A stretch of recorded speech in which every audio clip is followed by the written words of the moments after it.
He say, basement, boxing tall. You know I'm a warrior, right? Fuck that, I'm a champion. Basement, boxing talk. Left, right, jab in the hook. Better protect your jaw. 12 rounds if you can last. Better protect your fall. I got hits like Mayweather. You hit that round of applause. No question, the problem solved. Basement, boxing talk. Left, right, jab in the hook. Better protect your jaw. 12 rounds if you can last. Better protect your fall. I got hits like Mayweather. You hit that round of applause. No question, the problem solved. I'm feeling cocky. I hit a thing to beat the ring, a boof up like I'm Rocky. ASAP, any opponent think they can stop me. I stay strapped, with a chop tryna learn my moves so you can copy. You gotta give it your all. Gotta give it your all. When you're back against the wall. When you're back against the wall. When you the one people call. When you the one people call. To keep greatness involved. To keep greatness involved. Basement, boxer talk. Left, right, jab in the hook. Better protect your jaw. 12 rounds if you can last. Better protect your fall. I got hits like Mayweather. You hit that round of applause. No question, the problem solved. Basement, boxer talk. Left, right, jab in the hook. Better protect.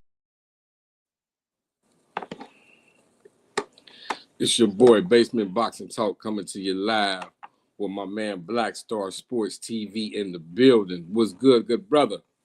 Yeah, he is. What's happening, bro? Yes, indeed. Man. Yes, sir. We back at it with another one. Yes, sir.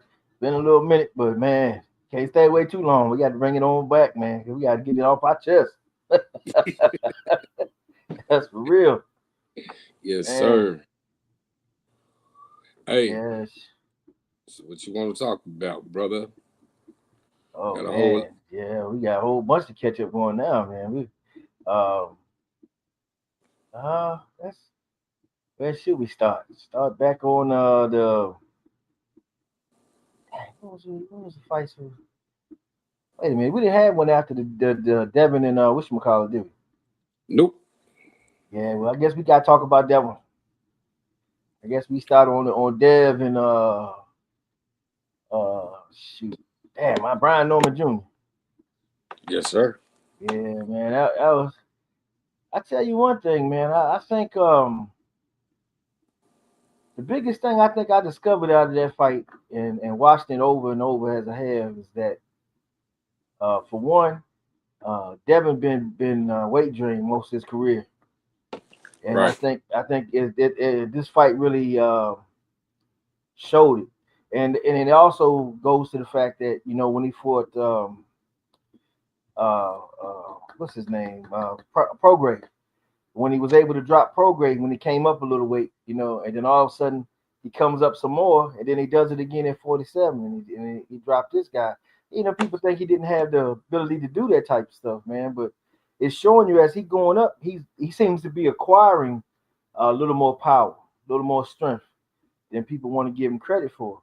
And man, I gotta say, I'm seeing that even his physique is looking more mature now.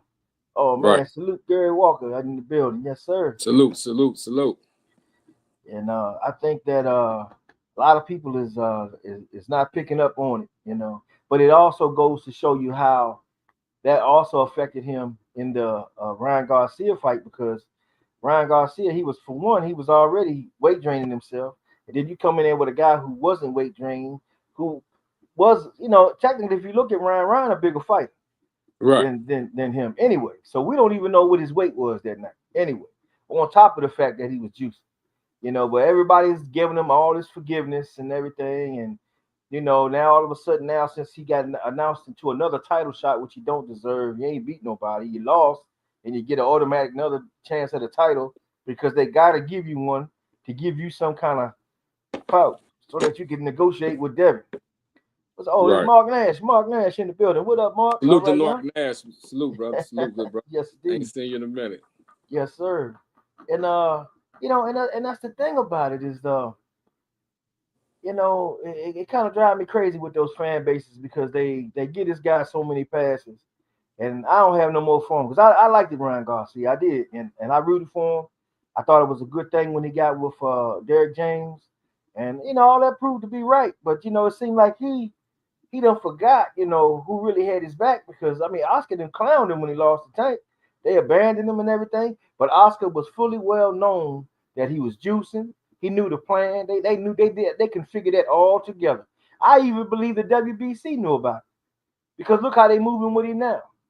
Right. You know, he don't. You go out there and look terrible and lose, and they're not criticizing you. They offer you another title shot.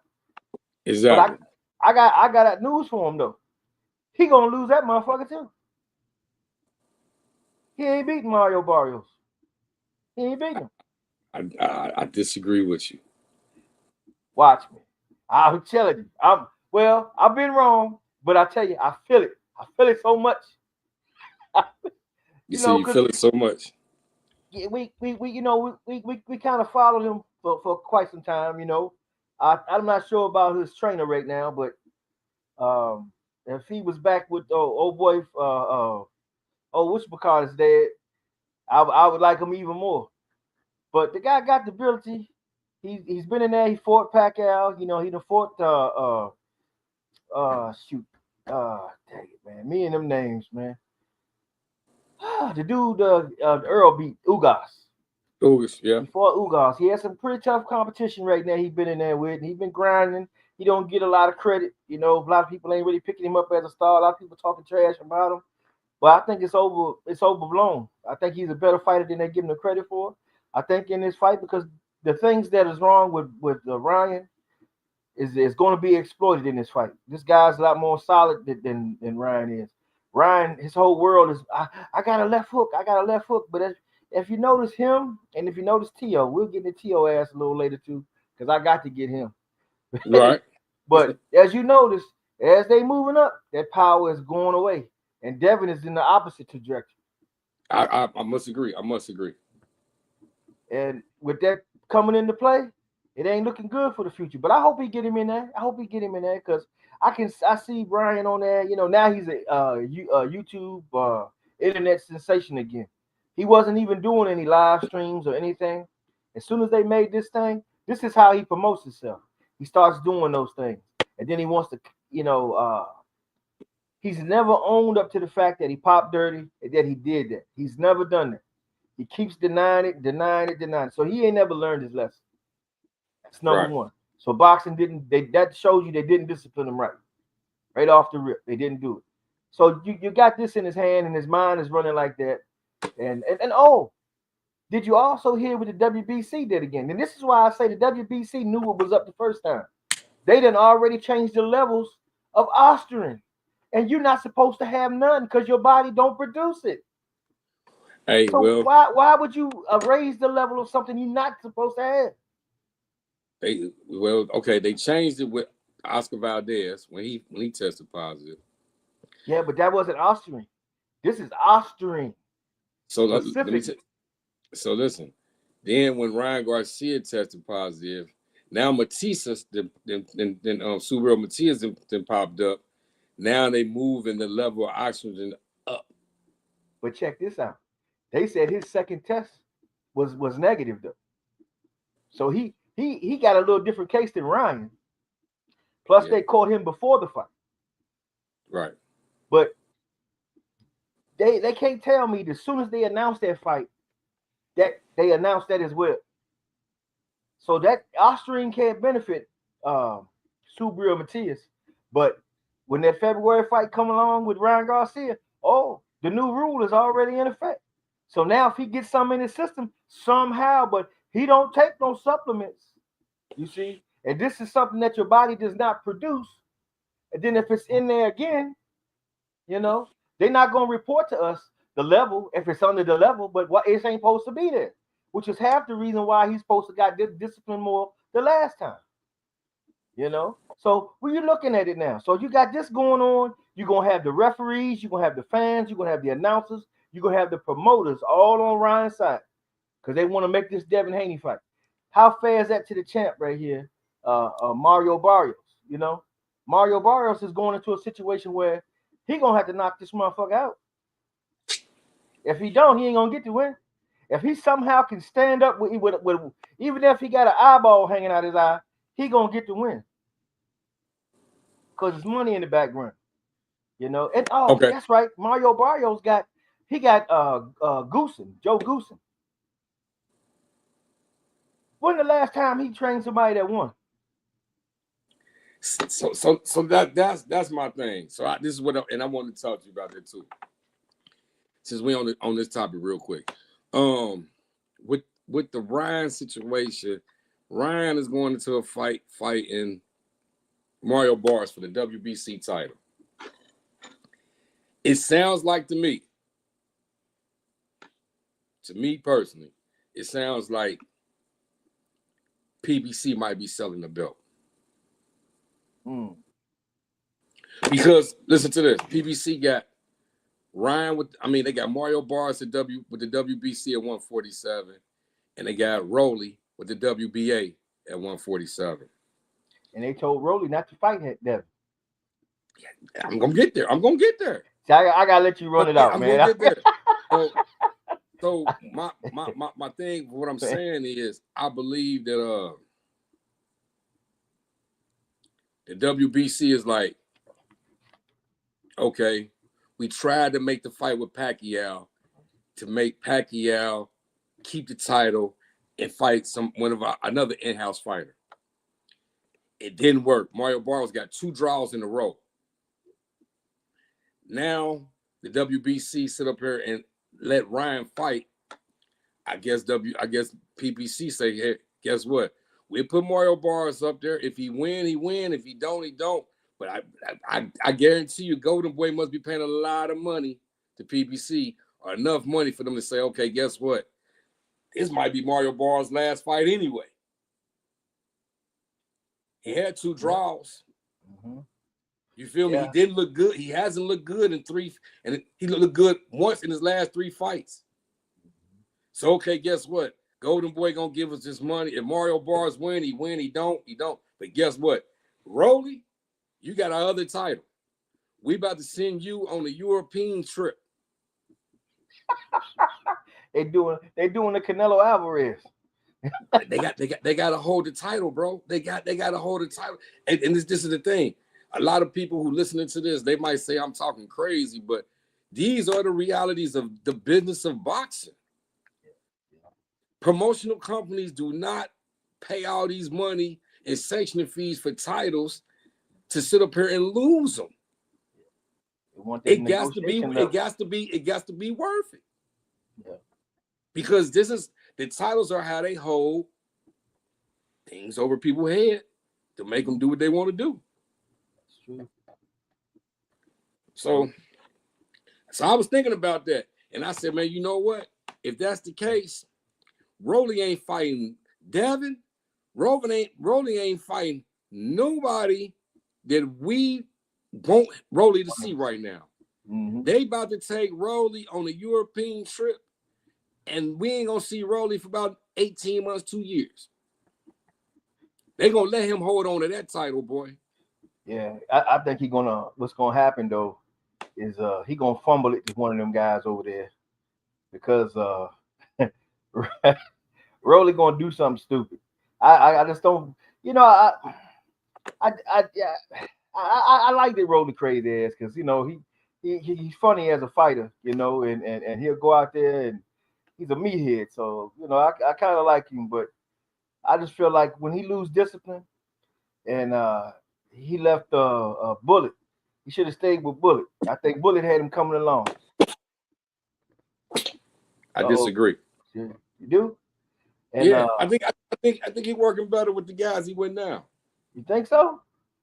The reason I say is because of the Tank fight. He was much more disciplined than I ever seen him before, and he looked like he was okay in there until he got greedy, and then when he got greedy and he jumped out there, that's when the shark bit his ass. Hey, okay, well, look, go back to the Ryan fight though. Yeah. Oh, I love that. When he fought Ryan. Yeah. Yeah, but you feel me? That was discipline. He did what he needed to do. He hurted Ryan early. After that, all he had to do was just box. He should have hurt him some more though. Yeah, he got to hurt him some more. Him and T.O., they on my hit list. I don't care. I ain't ashamed to say it. I can't stand either one of them anymore. I can't. I want them hurt. I need some young bucks to do some work. That's what I need. Talking about hurt. Make me feel better. let's talking about hurt. Let's jump into it, man. Hey, okay, no. Before we jump into that, I gotta apologize to everybody on the show. I know, I mean, I really don't owe you an apology, but my prediction was wrong, man. I gotta be a man of it. I had Cool Boy Steph over O'Shaquie Foster, man. Oh man, and Cool Boy did not. He didn't show up. I really don't know what the problem was. I know he missed weight and everything, but it was like Cool Boy could never get past that jab, bro. He could never get past O'Shaquie. And I'm gonna give a shout out to O'Shaquie. Like I just picked, it wasn't like I'm against O'Shaquie. It was just I had to pick a win. I picked the winner. Between the two of them, it was hard to know. Between the two of them. And I was thinking maybe O'Shaquie been at 32 long. Cause he been talking about moving up to 35. And I was thinking like maybe he been at 32 long. You feel me? Yeah. Maybe one fight too long. And hey, he proved me wrong, bro. Shout out to O'Shaquie Foster, bro. You know what I mean? He boxed a hell of a fight. Yeah. He did what he did. No disrespect to Cool Boy, man. Hey, listen, things happen. Get back in the gym, get back focused, get back I would really love to talk to Cool Boy because I really don't know what was going on. Like when I paid attention to that fight and Bozy was telling him things in the corner, but he wasn't looking Bozy in the eye. Disconnect. See, I think that's a residual of the Inoue fight. Because Inoue did some damage to him mentally. And he almost had that lost look in his face. Because like you say, that jab was just it was he like, man, I mean, and O'Shaquie, man, he's getting better. And you can see it. He ain't plateaued yet. So how good he gonna be? We gotta stay tuned on it. And that was one of the things we mentioned on the last show. We was like we like him, but we don't know where to quite stick him just yet. A fight like that was able to help us evaluate him better because we saw, like you said, that jab came out of we were like, whoa, we knew it was okay, but we didn't know it was on that level. But now knowing that, that's a hell of a tool to have moving forward. And it ain't too many of them that got great ones of those. If you got a great jab, you a factor. That's for sure. And the add to what we were talking about earlier, it's crazy how money changes situations in the boxing game. Because before that fight was supposed to be a top ranked fight, right? And the show got canceled. Woo. I guess Cool Boy or PBC, they pushed for the O'Shaquie Foster and Cool Boy fight. They actually put it on the PBC card. But the thing was, like when Cool Boy came in overweight, I was mesmerized that the WBC said, okay, we're going to elevate this fight. This fight is not going to be a 130-pound fight. It's going to be a 135-pound fight. And it's for the WBC interim title. Mm. And I'm like, how did they do this? How do you do that? Like, I mean, where do you get this where do you got to get the clarification to do that? Yeah, they did it on the move. Right. That's what I'm saying. They did on the fly. Like, I mean, I guess you had a lot of people in attendance, you know what I mean? You didn't want to turn it down, but how do you elevate a fight from 130 pounds to 135 and then make it a WBC interim? Yeah. I think word is O'Shaquie Foster supposed to vacated that belt too, because I believe he thought that fight was supposed to be in line for Shakur's mandatory, and me personally, I don't believe Shakur going back down to 35 after he fight T.O. at 40, and then he did say he was. He said he was, but I don't believe so. I mean, I'm gonna tell you why.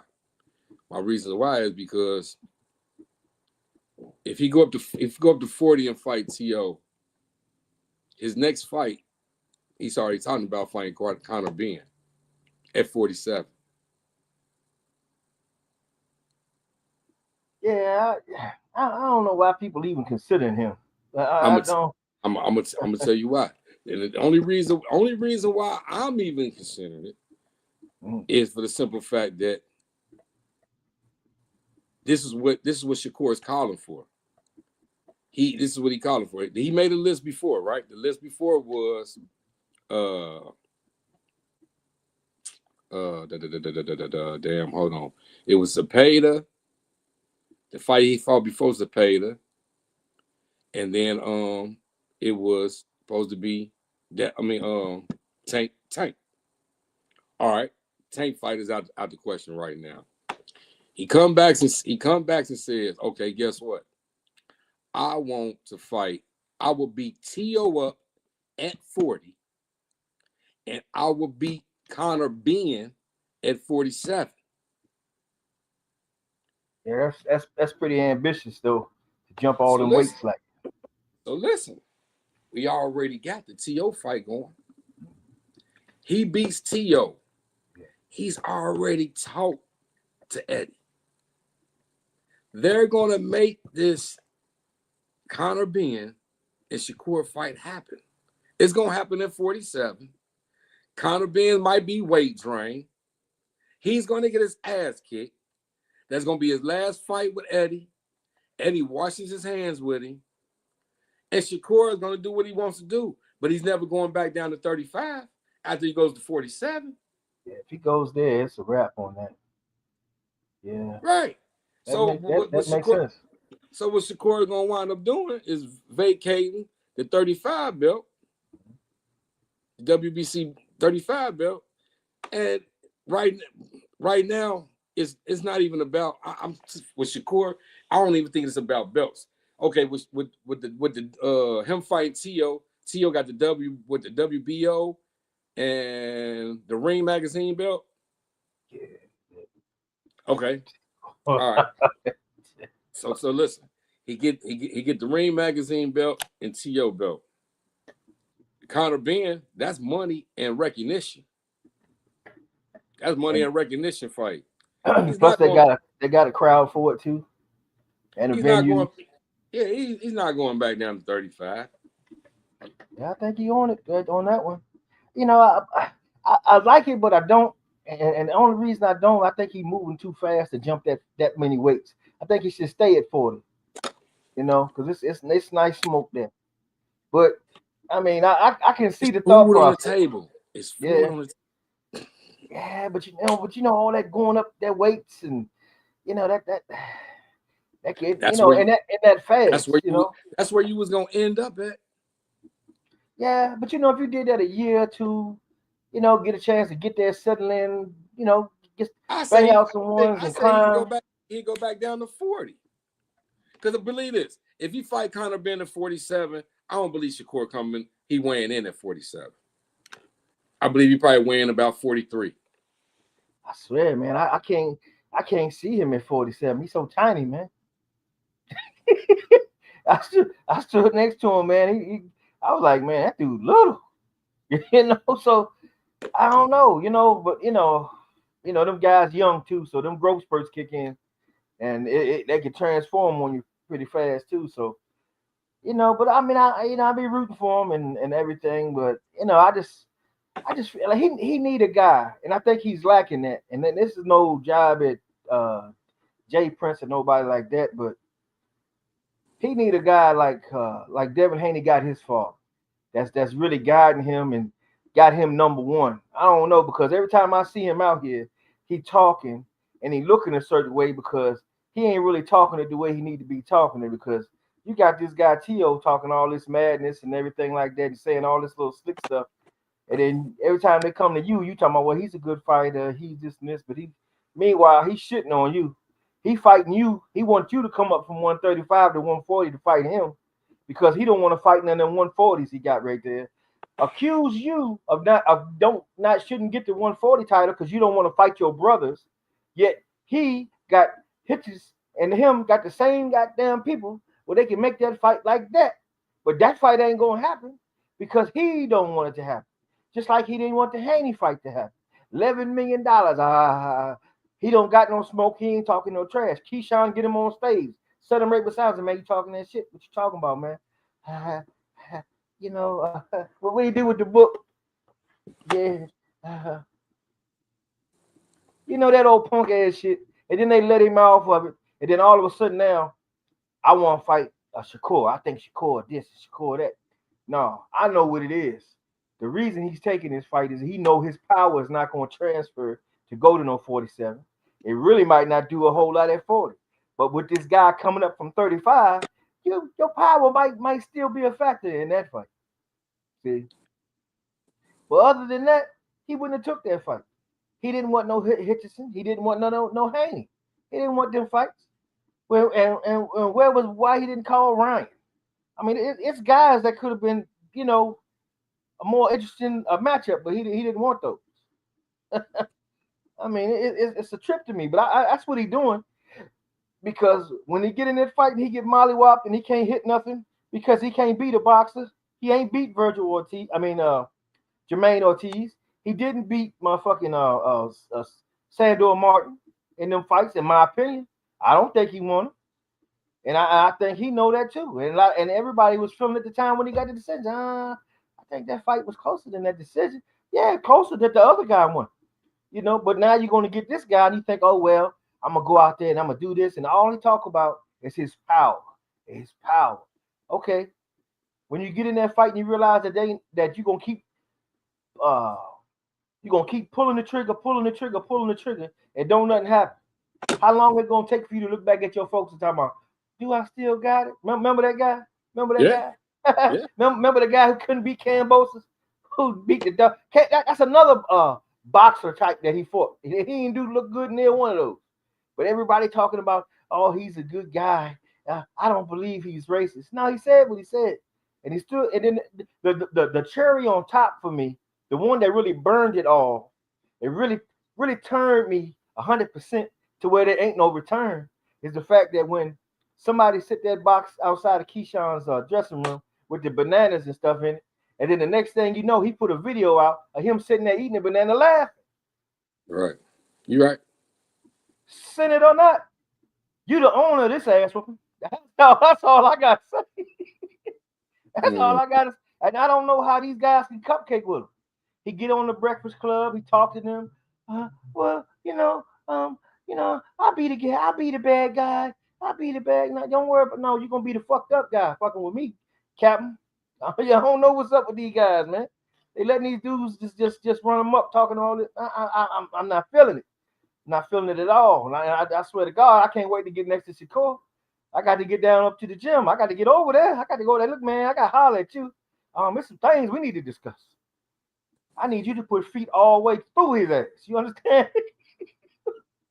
Yes, sir.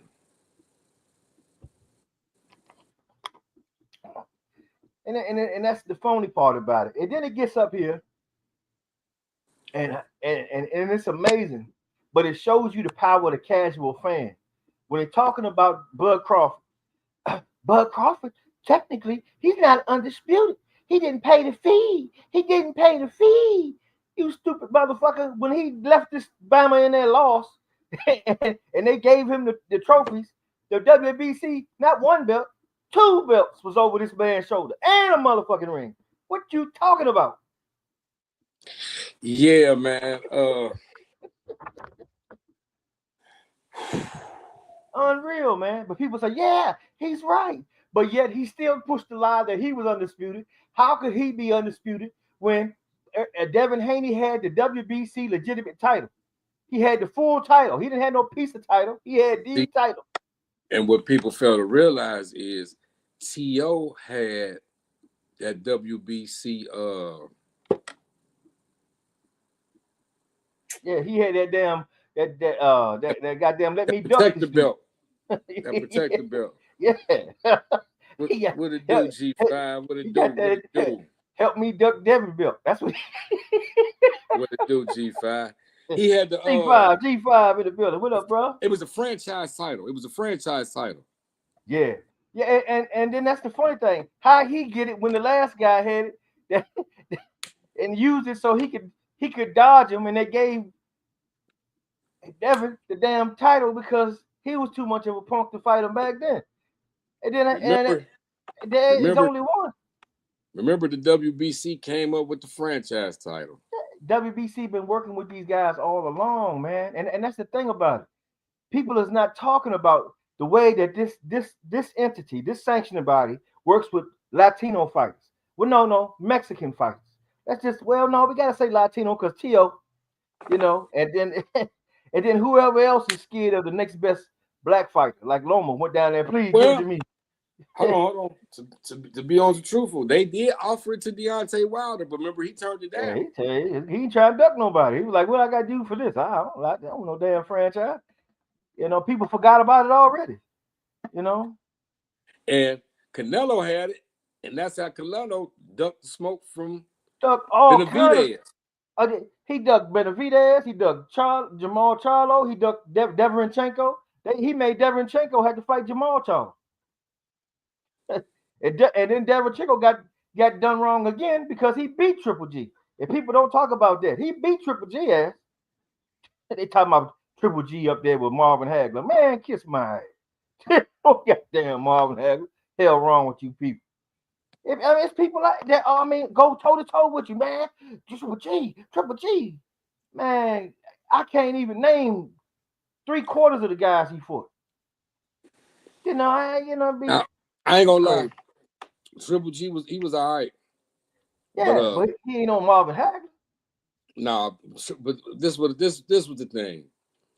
Triple G beat a lot of European guys up. There you go. That is it. That is all. He beat a lot of European guys up, and then when it came to really fighting guys, really here in the States, it wasn't. He didn't produce how he was supposed to do. Okay, yeah, he beat Danny Jacobs. He beat a few people. I even had him beating Canelo in the first fight. But after that first fight, and when Canelo kind of stalled him out before they fought the second time, Triple G, the engine lost. It lost a lot, bro. It lost a lot. I don't know if them motherfuckers, the transmission started slipping or something, bro. You feel me? So he wasn't the same. He wasn't the same Triple G. Like he wasn't the same Triple G and Canelo too. He wasn't the same Triple G and when he fought Canelo for the third time.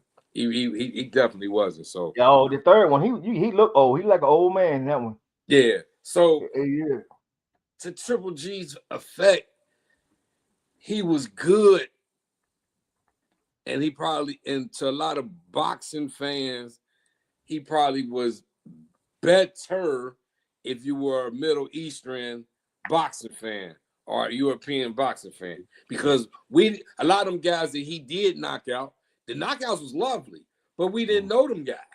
Yeah, exactly. You feel me? We really ain't know them guys, and then you got to remember too. The 160 weight class is really underrated weight class because nobody really there. You feel me? It's nobody really there. So when Triple G was doing all that shit, I mean, yeah, it was good for entertainment. But at the same time, we was like, damn, he knocked another motherfucker out, but who the fuck was dude? Exactly. You know, and that's just the thing. But, you know, all they can do is fight the fighters that they're supposed to fight in their generation. And you didn't fight Jamal Charlo. You know, you did fight Canelo. We'll give you that, you know, the Canelo one. But, you know, when you duck certain fighters and things like that, you was talking trash about Andre Ward, but you wouldn't go make the punch on that. I ain't even gonna lie. I wouldn't even really. Back then, I didn't want to see Triple G fight the Charlo. Either one of them motherfuckers. I didn't want that because at that time Triple G still. He still punched, bro. Triple G still got some punches. Was good. Michael Johnson boxing was good, bro. Michael Johnson, what it is, man? Yeah. I will. And just this thing, bro. You know, Triple G he was hitting hard, bro. And just go back to the Canelo fight when we seen Maul take that knee with Triple G. It might have not been no knee. Yeah, but that's and then I didn't expect that from Jamel, and I still kind of look side out at Jamel about that, man. But I think Jamal would have been more his speed. It'd have been a better fight, and it'd have been a little back and forth. Both of them needed that fight. That's the other part of it, because we really can't judge the Charlo greatness either without fighting that guy over there too. So it go both ways. But but only thing we got to go on is the fact that we had a little triangle theory where you fought Derevyanchenko. Okay, we saw that. We saw Jamal fight Derevyanchenko. We saw him beat him. We saw you lose to him. So that's all we left with. When we could have really had both of them in there going at it, because it could have went either way. I think as far as boxing skill, I think Jamal had him, but like you said, he had the power. He definitely, if he touched him, we don't know what would have happened. He might have dropped him, but if he dropped him, but then damn, okay, well today we be saying, well, damn, Triple G was a bad boy. He did do. That's the thing. But when you avoid stuff like that and everything, that make me look like, well, you had a little fear in your heart. You didn't want to go that route. You go everywhere. Go fight everybody. You look at all these fighters from the past, man. They done went out there and fought everybody. When they get old, man, they all good friends. Even though hey man, this dude knocked my ass out, but hey man, all that is out the window. They don't think about that type of thing. But that's the coolest thing as a boxer is to come out of there, fought everybody. Every time you run to any of them, the guys that you fought, and then people ask them, hey, what do you think, man? That hell of a fighter, man. Yeah, that wasn't easy. They got that respect thing going on, and that's all it's about. Really, really get your respect. When you Right. ducking and dodging, and you leaving it up to my mind. Now I'm thinking, okay, yeah, this don't seem right. Something ain't adding up. He should have fought. Now just imagine if he did fight Andre Ward, if he did fight Jamal Charlo. Just add just them two names alone. Just add them into the mix. Let's say he win one, lose one. I think in my mind mentally he moves up, even though he lost one. Anyone, it wouldn't have mattered. But you see what I'm saying? But that's something that we can physically, tangibly kind of look with and try to piece where he fit in at this time, because it's hard to do when all you fight is European fighters. And they said the same thing about Wilder. Wilder knocked all the guys out on this side of town. Then he went across the water and he started losing. But I think that had more to do with size than really skill. But I just shake my head on it, man. But I don't want to forward into the next subject because I know we gonna come back to this anyway about that, because I want to talk about the Wilder situation too. But yeah, I just would it'll make me feel better than if like we sitting here and they have a autograph signing. Triple G down here with a bunch of the other ones. Man, I want Triple G's autograph too. He fought such and such, and he fought such and such. I don't feel that now. If he down the street now, huh? Yeah, maybe. I ain't got nothing to do spending somebody else's money for an autograph, maybe. But my own, nah, I ain't gonna do that. But if he fought them, I feel more like, okay, yeah, man, yeah, he's a good fighter, man. He did this, he did that, There you go. I mean, he didn't have many guys that I say that I wanted to see him have to fight, And I mean, even well, I don't know about now. Instead of having him fight Canelo the third time, he should have fought David Benavidez. That's who he should have fought. Now imagine if he threw those three into the mix on his resume. That shit is buffed up now. Win or lose. The man still get credit for me because it ain't all about just winning all the time, Right. But you going out there, you test yourself, and you went out there against the best.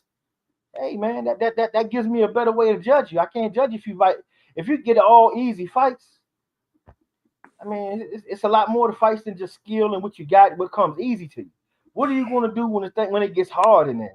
When you seem like everything you trying just ain't working, and you got to dig deep, and you got to, man, you go back to your corner. Hey man, look, he hit you with that left hook. He's setting you up with that right hand. You got this, didn't go out there and you fix it, change it. Okay, whoa, man, look what he's doing now. Oh man, it's like a whole nother fight. That's what you want to see, and that also educates us on the fight game, and we can see what is special about it. It's so much in, man. Hey, he knocked him out of this thing. It's so much more to it. And that's the thing about real fight fans. If you really in a fight fan, you looking at it through a deeper lens. It's not just the topical stuff. Everybody sees the topical stuff. That's what's going to attract you. But once you get in, you know, because I mean, just look. Well, I don't want to go there either because we're gonna talk about that a little later. I have a tendency to loop things together too much, so I'll try not to do that. But we'll get to that too, and try to tie that back in, man. But you know, other than that, man, I mean, he was a good fighter, and anytime he fought, I would watch him. So I'm not gonna down him to that degree, but I just wanted to see him fight a couple more guys, and I hold that still with the Charlos too. I'm like Jamal, man. Canelo's still out there. What's up? What's up? You just saw Right. what Bud did to him. Oh, well, let me add this since I mentioned his name. You know he back with Ronnie Shields. Yeah. I heard. That's now we on our way to do something. We on our way to do something. But that's got to be his focus. It's Canelo. What other big fight does Jamal got? I mean, 160, he might fight Damas or Laura, you know. But I say start there. I mean, how long you gonna think Canelo gonna hang around fighting now? You know, I mean, he's starting to get to the point where he's starting to look at, you know, what's my next move outside of boxing. I know he loves the sport, but I mean, it's getting to a point. If you're losing to a guy 3 weights down from you, you know, some of these guys that you've been ducking, when they get you, they're gonna dust you off because we already know you're ducking them. But right. Go get him while you got a chance, man. Well, I mean, what you know, they act like I heard him say the other day in an interview something about you know, 30 to new 20 and all that, man. Look, stop lying to your motherfuckers. You know, that goddamn 30 gonna be 40 quicker than you fucking even realize, and then you gonna wake up a whole nother man than he was the day before. It ain't the same, brother. It ain't. And I'm just being honest. Get your ass up off your ass, get in that motherfucking gym, and go get the shit right now, because the window is closing. And his career, his legacy needs these fights too. You know, and also don't leave David Benavidez out there. Why not shoot for him? He out there. That's a big ass fight. Right. You know. You're right. I mean, win or lose, shit, go get him. Hell, all we gonna do, and it's just like Arturo Gotti. Gotti didn't win, but he went for the fights, and then he fought like he wanted to win. That's why we love him. But it don't matter. No matter how many times he got his ass whooped. That's our dude. Arturo Gotti fighting this week. Shit, hell yeah, I'm watching. That's the real right there. That's the real. See, and that's what these guys got to understand. Their whole perception of these haters and everything like that have changed. And just like with Canelo's almost knocked off all the guys that I said that I needed to see him fight. And once he fight all them guys, hey, I can't criticize him no more. All I could do is reflect on how good his career was. He was good, and that's all we can ask from these fighters, man. Fight them guys. Hell. I mean, it's funny when you see Evander Holyfield, you see Riddick Bowe, George Foreman, Mike Tyson, all these guys get together, and then they all get on Riddick Bowe for not fighting Lennox Lewis. Right. Man, you should have fought him, man. You should have fought him, man. To this day, he still got to answer that shit. Yes, sir. Them is real fighters because hell, man, look at it. Holyfield got 10 losses. He had 10 losses. Who would figure, because he kept on going, though. But still, he fought everybody he needed to fight to judge him. And when you look back at him, you got a concrete opinion that can be established on him because he fought everybody he could fight. He fought the big. He fought the little bitty. He fought the same size, different size, nice jab, uppercut, hooks, whatever was the specialty. He faced all the styles. Right.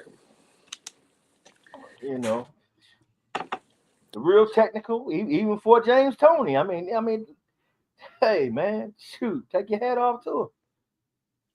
Oh yeah, I was gonna tell you, man. I'm at this pawn shop over here. I seen somebody got a Evander Holyfield leather jacket. They selling 2,500 bones.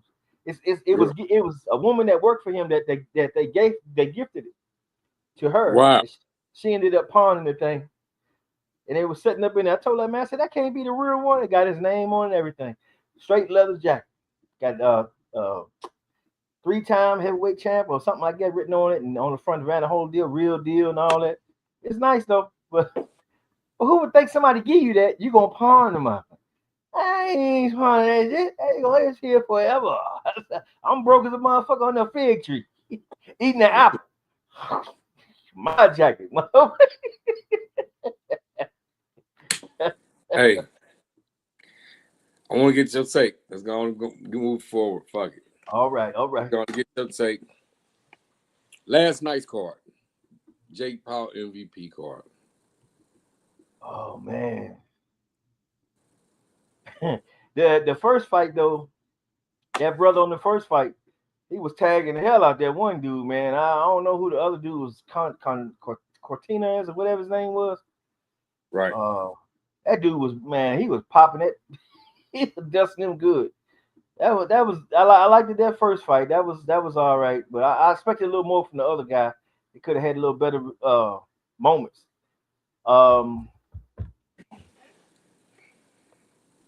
Let's see, man. Who was the next fight? The next fight was kind of, I don't know. Then they got Alicia Baumgardner, and oh no, the second fight was Du Bois' little sister. Yep. Yeah, she looked good too. She like she know what she's doing. I was pretty impressed with her. She's trying to get with Alicia Baumgardner, so that looked like that could be a good fight. Yeah, I had some conversation with some people about that too, and yeah. And the conversation was, they asked her, what does she want to do next? And she said, well, me and Alicia, our careers are going in two different paths right now. But when they asked Alicia what's up, she said, tell her to step up and fight these 3-minute rounds, and we can do something. Yeah. So it sounded like one fighter was like, I'm trying to still build myself up. And it sounded like the other fighter like, if you ready quit fucking with these 2-minute rounds and fuck with these 3-minute rounds, we can do something. But if you're still doing 2-minute rounds, nah, I'm cool. Yeah. But I think it'd be a good fight though. She seemed like she got some skills, a nice little jab, know how to move a little bit there. She'll be a pretty good test for her. But I do like the fact that she with Derrick James, Alicia Baumgardner, and she was more business this fight. But she was so concentrating on going them 3-minute rounds, I think she took a lot of opportunities away from herself where she could have really put a stamp on the letter and probably maybe close the show out. But I mean, it's okay. I think it's good for women's boxing and everything.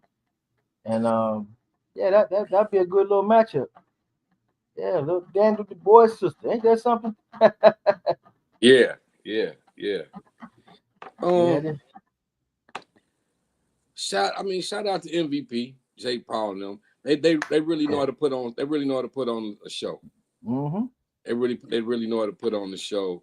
It was entertainment. He doing a lot for women boxing. Yeah, he is. A lot for women boxing. He really is. He getting a lot of these women's recognition that they wouldn't really be getting. Wouldn't have had. Yeah. And one of the good things about it, about last night, and about for real all Jake Paul, his fights. He let people fight on his platform, and actually he's putting them really on one of the biggest stages that they can even be on at this time. Yeah, he's promoting, and it's not like he's hogging the space. Yeah, it's like no. You hear. Do what you need to do. You hear. You feel me? That's right. And man, shout out to Jake Paul, man. He changed the boxing. He put an entertainment card on.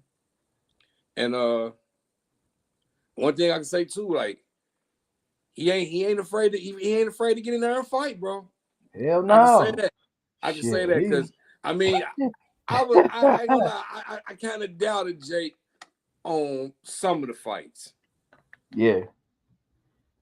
But last night kind of made me just give give him another level of respect.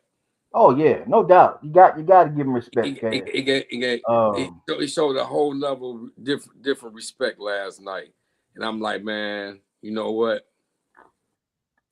We might not see Jake Paul box for a while, but he did what he had to do in the boxing game to get his foot into the promotion game, and now he's locked in.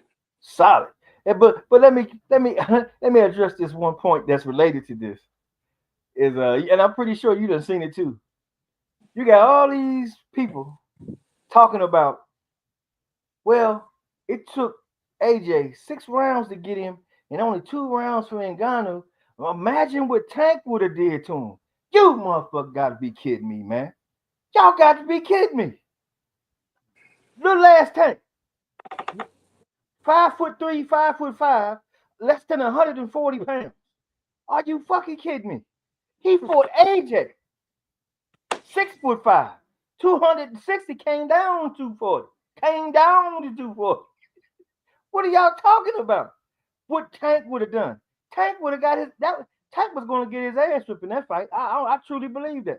Tank was not going to beat no Jake Paul. I'm sorry. I know Tank can punch. That sounds nice, but he didn't knock out Roach. He didn't knock out Pitbull Cruz. I mean, do you know how big? How is he going to hit him on the chin? How he going to connect? You true that. I mean, but everybody say, what if Tank would have did? This is how delusional Tank Davis fans are. The man ain't even fighting the guys he's supposed to fight in the weight classes that he walking around in. He not even fighting them guys. But somehow, well, they casuals. That's why. And there you go. They speaking from their heart instead of from their mind, bro. That you feel me? Crazy to me, man. I was looking at the screen like, because like even last night I'm kind of looking at Joshua last night. Hold on, bro. Hold on. And he was trying not to. He was trying not to hurt him. What are you doing? He was trying his best. Doing? Like, no, bro. Like this is not what you're here for. You're here to let this man know this is a sport you can't play with. That's right. You feel me? In his level. I mean, he wound up stepping into it and doing what he had to do. But I still believe, even though he got his jaw broke, they say. Yeah, he had 7 teeth removed. Damn. They broke it on this side and this side. Damn. Yeah, because what it was, he had his mouth open. He was so tired, breathing heavy.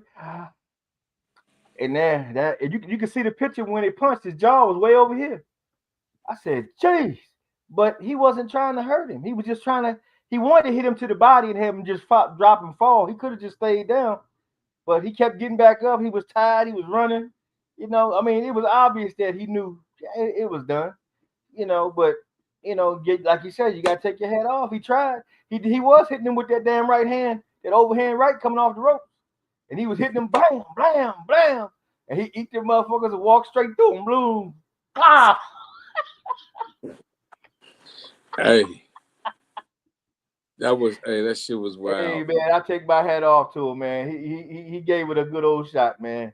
And that broken jaw, man, you just hold your head up, bro. You ain't got no reason to hold it down. Because AJ ain't that's the thing about it. He don't punch like an average dude, his height, his size, his build either. This is a professional that know how to hit you and hit you right. And got the power to back it. I mean, man, look at some of them guys he done knocked out, man. Them guys ain't no jokes. And you going in there like that, at his level, I mean, he's still a novice compared to him. And then you go out there and try it like that with no headgear in a real fight, too. Hey, man, shit. He ain't no punk, man. That's for sure. He ain't no damn punk. Hey, you know what was so funny? Well, it wasn't funny. But the thing was, like, he lost his legs really quick. Yeah. He lost his, and that's the thing I be saying with these guys, like, bro, like, when you train, you got to train especially if you plan on moving like the way he was moving, like you got to train them extra rounds because you don't know how your body gonna react to your body accelerating like that. You feel me?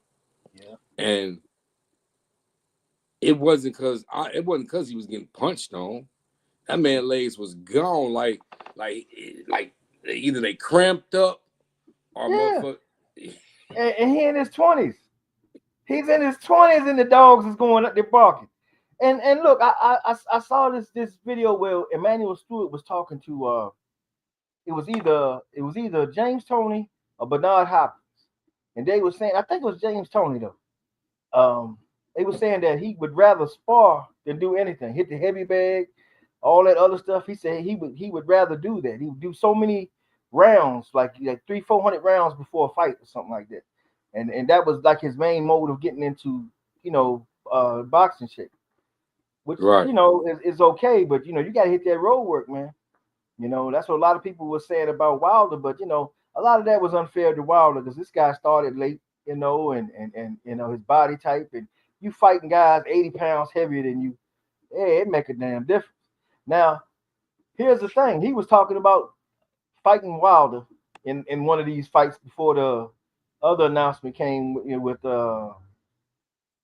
Usyk, who once again remembered it, because Usyk talked about that one time before and backed the hell out of there when he saw him knock Kalini's ass out.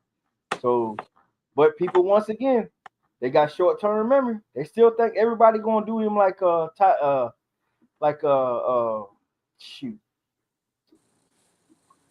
Tyson Fury. Right. And not understanding that if you look at most of that fight, man, Tyson Fury was doing a lot of rabbit punching. He did an awful lot of rabbit punching in them fights, man. Especially that second fight, it was an awful lot of that. And he knew how to impose his weight and everything, and it was the perfect plan for that. But this guy here, Usyk ain't got the same advantages. He's a lot smaller. He gonna come in about 230 himself, which is a lot closer to Wilder. He's not gonna have to worry about a lot of the things that's partial in that. I mean, this could be a get right fight for Wilder. Quit. I'm calling it right now. Quit. Calling it right now. Don't do it. Don't do it. Look, now let me remind you. Who was the one in the ring when AJ hit him to the body, said, "Oh," hit the ground, and the referee saved him? Who was the one that did that? Hey, listen. I'm saying. This is no disrespect to Deontay Wilder, but bro, you won one fight out of your last 6. It's over. Let me add this in there as well. I want to add this part in there. You just put it on the weight and weigh it on your scale. Now, one of the things that he's had a reoccurring problem with his whole career is he keep breaking that arm. He keep breaking that hand and breaking that hand and breaking it. Now, he done had a little bit of time to get it to heal a little bit better. I think he got a little shot in there still left. I think he got a little bit left in the chamber, man. I think he could have possibly landed one of them things. First of all, who does Deontay Wilder go get to train him? He already got rid of Malik Scott. Yeah, I don't really know too much about this trainer, man. I know I have to say. And I think it says a lot about him because I think at some point you should push all that shit aside and go to a guy that that's got the reputation, that's been there, and got the know-how. He should have been begging Ronnie Shields a long time ago. Hey man, won't you come check me out? Maybe we can work together or something. Tell me what you think. Can we work together? Can't we? I'm trying to do this, man. I don't, hey, something's going on here. I didn't get my last win. I don't know where I went wrong. Maybe can you help? A guy like that, be the perfect one to tell him, look, man, look, this shit right here ain't working. This shit right here ain't gonna get. This right here, this right here, this right here. He needed that.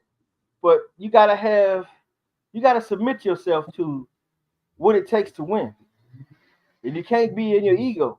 Especially if you done lost, how you still gonna have an ego to feel like you know the way to do something when you ain't came across them out.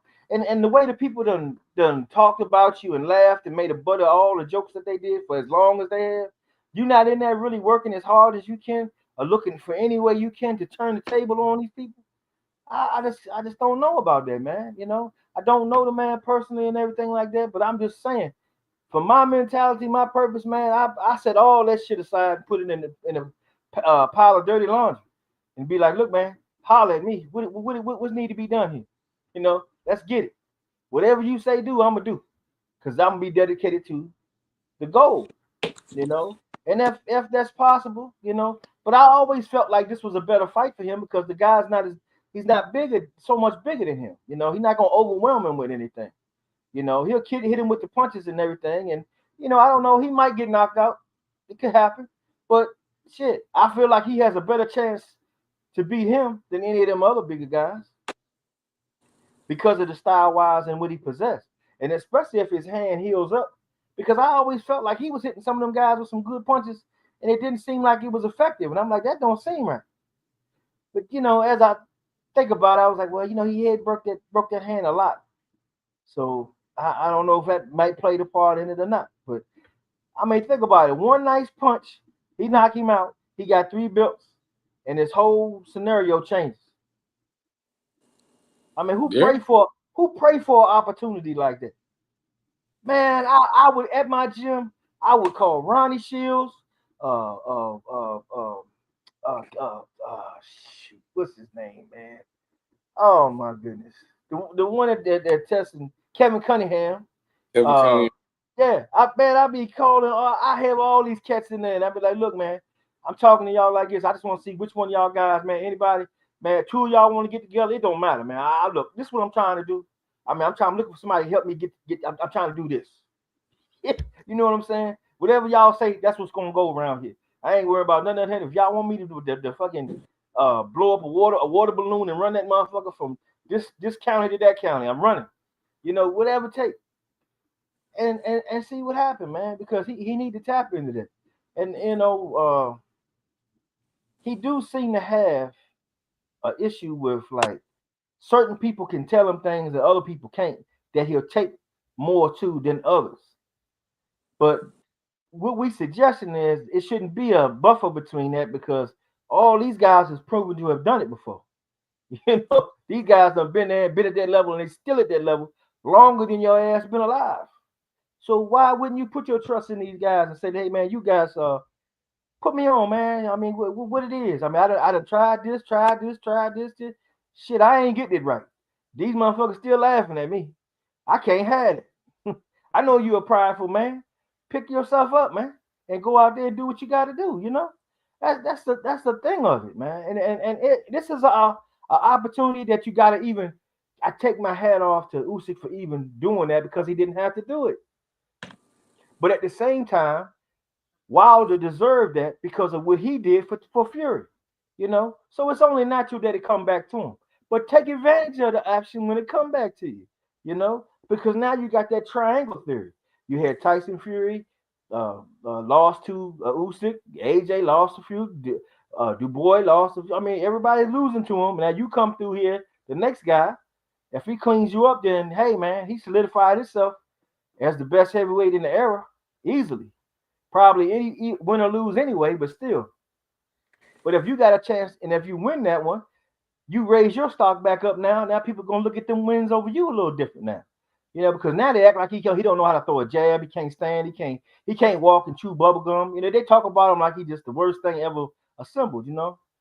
Oh man, PGH, what's up, PGH, big dog? Man, the Steelers, man, they still got a shot. My boy's out of there. I'm looking at next year, bro. I ain't even worrying about it this year, man. They need to go, even if they tank. I'm looking for next year. I ain't even worried about it. They ain't hurt my feelings no more, man. I'm immune to the Dallas Cowboys.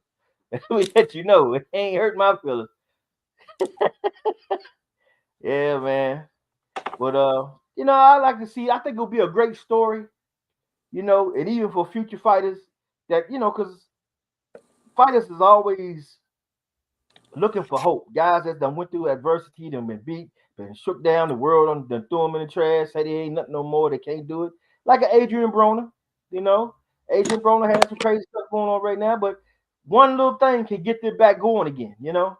And Right. you know, it'd be great to see it happen for somebody, so that it would encourage it down the line to other people. You never know how that's gonna come back in boxing in the future. So uh, I think he deserves a shot like that. He deserves to take full advantage of it, and I think he can land a punch that can silence it. You know, because it ain't like Usyk ain't been rocked, ain't been hurt, ain't been none of that. Because I still think Du Bois beat him the first fight when he hit him to that damn body, and that motherfucker said, "Ugh!" I'll never forget it. I said, "Damn!" Referee talking about low blow my ass. That man was ready to quit. Hey, hey, you're right. Oh, but see that's what betters my point even more, though, man. Because we know Wilder is not a body puncher. Yeah, yeah. Yeah, He's but if not a body. he He's not. plays He's that not a. motherfucker. Hey, man, listen. Hey, there's no disrespect, but You just don't feel like it'll come together. I mean, it's fair to say so. I can't say it ain't. it ain't came together in so long. Mm-hmm. Mm-hmm. Like, I mean, that's just like me saying, like, damn, like, bro, this shit it ain't worked in the last 6 years. Nothing. Yeah. Only person you beat in the last 6 years, Helenius. 5-6 fights was Helenius, your sparring partner. Yeah, for sure. So it's like, bro, how can I trick my mind Mm-hmm. to say you can beat Usyk? And this guy has been active and has beat everybody up from a fucking cruiserweight Yeah, and heavyweight, bro. yeah, yeah, yeah. Oh man, hey, But listen, just look at it. because I know this. I know Yes, this. I know this. PJ Big Dot say sad to say, but Wilder is one. Hey, bro, yeah, you right, bro. it do. It look terrible, man. It looks But terrible. hey, listen to this, bro. God damn. If all Usyk got to do is take Wilder into the third round, fourth round, we seen his last fights, bro. By the time the third, fourth round, him punching, he's back to the old Wilder. Doing all that old reckless shit. Yeah, yeah. It's true, man. But I'm believing in the picture that it could happen. It could be a Rocky inspired event. If just imagine if he went in there and he just catch him and he imagined to drop him long enough to get the 10 count. I mean, Hey, that's a Rocky moment. hey. Listen to this. That's like when salute PJ Big Dog. Salute. Hey, that's like when people thought that Mike Tyson was gonna beat Jake Paul, bro. How? Yeah. Mike hadn't won a professional fight his last 6, 7 fights, and that was 20 years ago. Yeah. Like, man, come on, man. We got if at some point we gotta stop going with our heart, man. and going with our mind. Like, man, come on, man. Yeah. Hey, and with this Wilder situation, I've got to say that's my man's, bro. But I don't even want to see him do it. I don't even want to see you do it. Yeah. Stay home. Stay do what you've been doing, bro. You made a lot of money. You don't owe nobody shit. No, he don't. He don't. But you know, it's just the thing about it. You know, he don't. He lost a lot of respect over that. You know, and I think just that's the only thing that I can see that would drag you back in to make you want to go in there and really, you know, because you don't really. Well, now I say you do have something to prove because that would be a thing. Everybody say you can't do nothing, you know. But if you was to go in there and do that and shock the world, you know, people can't shit on you so much no more. You know, they had to say, "Damn, man," but he did that. You know, then they got to look at boxing as a whole and look all the way around. And even if you know even if he was to pull it out and lose the rematch, you know, at least he did something. because I think a lot of stuff he didn't give credit for in that second and that third fight with Tyson Fury, man. He didn't get none of his credit for that fourth round. That fourth round, man, Tyson Fury was ready to quit. And then look at this. Look who he had training him. He had Kronk Jim backing him, and then you got somebody over there about right hand. Yeah. Do this, do it. Man, come on. You was running drills, and it wasn't the same.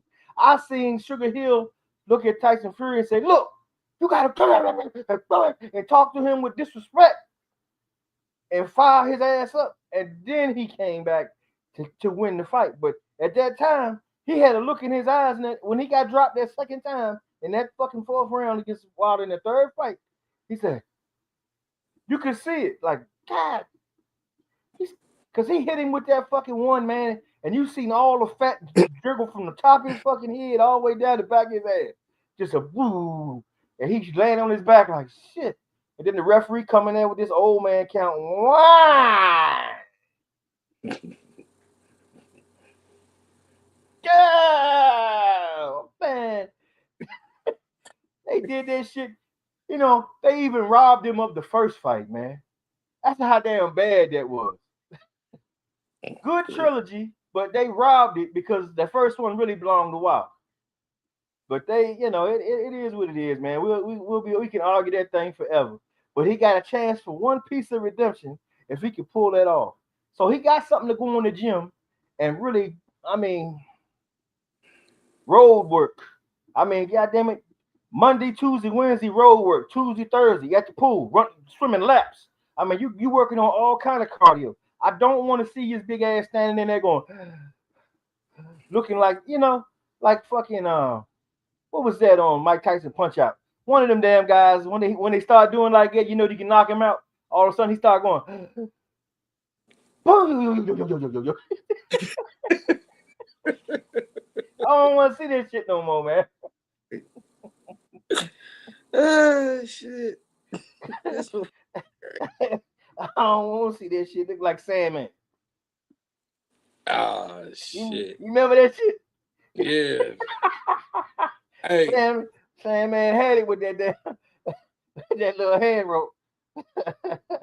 So listen, we got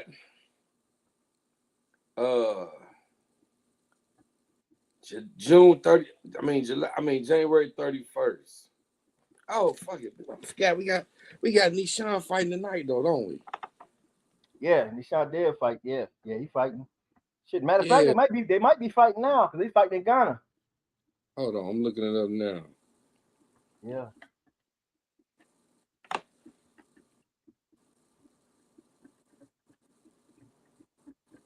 Oh shit, that card started at 2:00. Yeah, it did, sir. Cause I hit Coach up and I was telling him, man, after that fight, man, he should come through here with us, man, and chop it up with us with him and Nishan. Oh shit, he done already fought.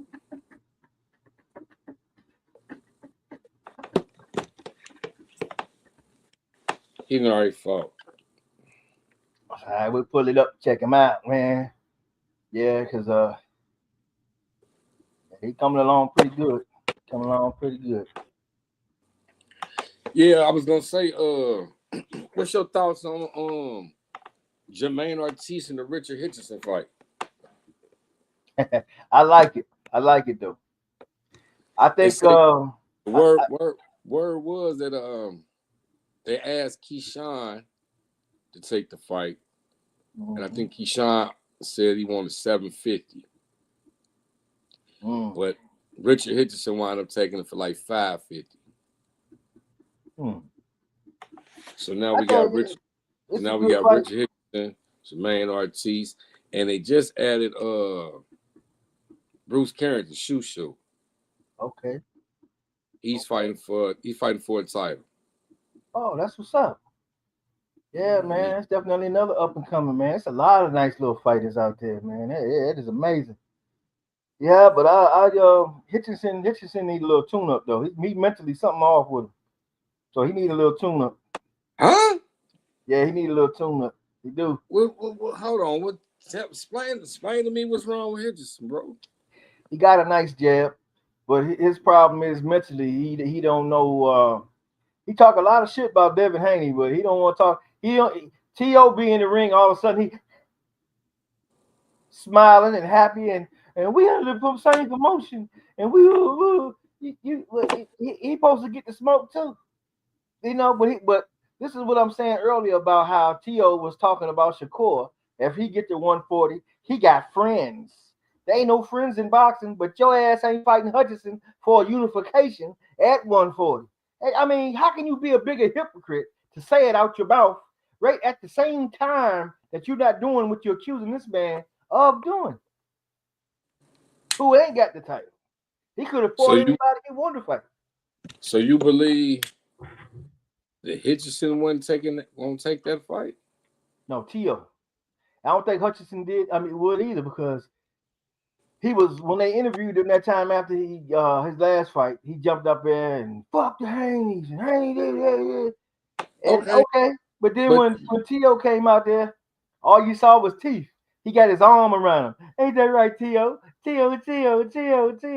Like, huh? Okay, but to Hutchinson's, to his defense, Haney at 147. Now I could have seen if you'd have said Hutchinson was ducking smoke with Antoine Russell. He ducking it with T.O. They both champions at 140. Gary, Antoine Russell is too. I know, but they got the same people. They got the same. It's easy to make that fight. The people that he paid to handle his business is the same people he paid to handle his business. All that person got to do is talk to himself and make them. No, because T.O. with Top Rank and Hutchinson is with. They got the same manager. Matchbox. They got the same manager. They had it right at the end of the fight. They was talking about that, and they was talking about, well, he got other things, and he ain't had no fight. He ain't had no fight. He hadn't made that Shakur fight.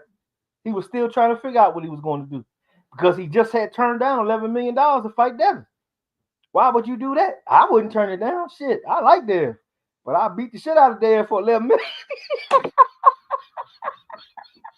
Sorry, Dev, but that $11 million, man, I'm going for it. This guy, wow. This guy, wow. I'm old enough to talk trash. Yeah, I ain't got to do none of it. Yeah. No, but he could have took that fight. He turned it down again. I don't know how many times he ducking Dev, man. And everybody just keeps piling on Dev about that Brian Garcia thing. That burned me up. I don't like to see that, because right is right, wrong is wrong, and people should stand for the right. You know, if that was a straight up fight and he lost like that, I understand, and that's what's gonna happen. You gotta take that with the grain of sand, but that's not the way it went. Right. Not the way it went at all, and they never had any intention of making the weight.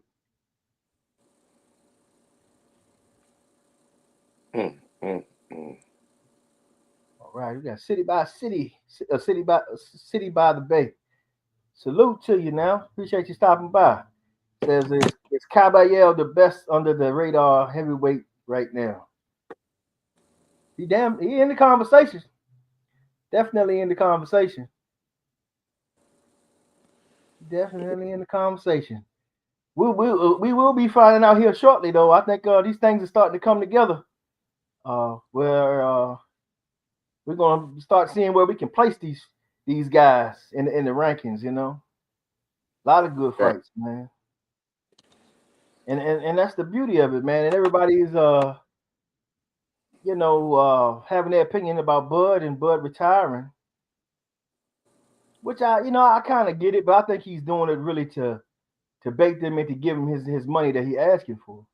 And I don't see a problem in it, because my thing is like this: if you Canelo, and I heard that Canelo had said something today about it, right? So I wasn't going to say nothing, but I'm going to say something now because he said that. To me, if you want that rematch, then you take the small money and let him get the big money.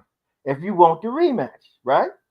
You believe you can beat him, and it's about beating him and not just about the money, because they've been giving you money for the longest, and you ain't been worthy of that money. They just been giving you a large amount every time you fight somebody. You was getting $35 million to fight bums every month. There was no way that they was making their money back. It wasn't happening. You know, DAZN almost went out bankrupt doing that, but they did that for him.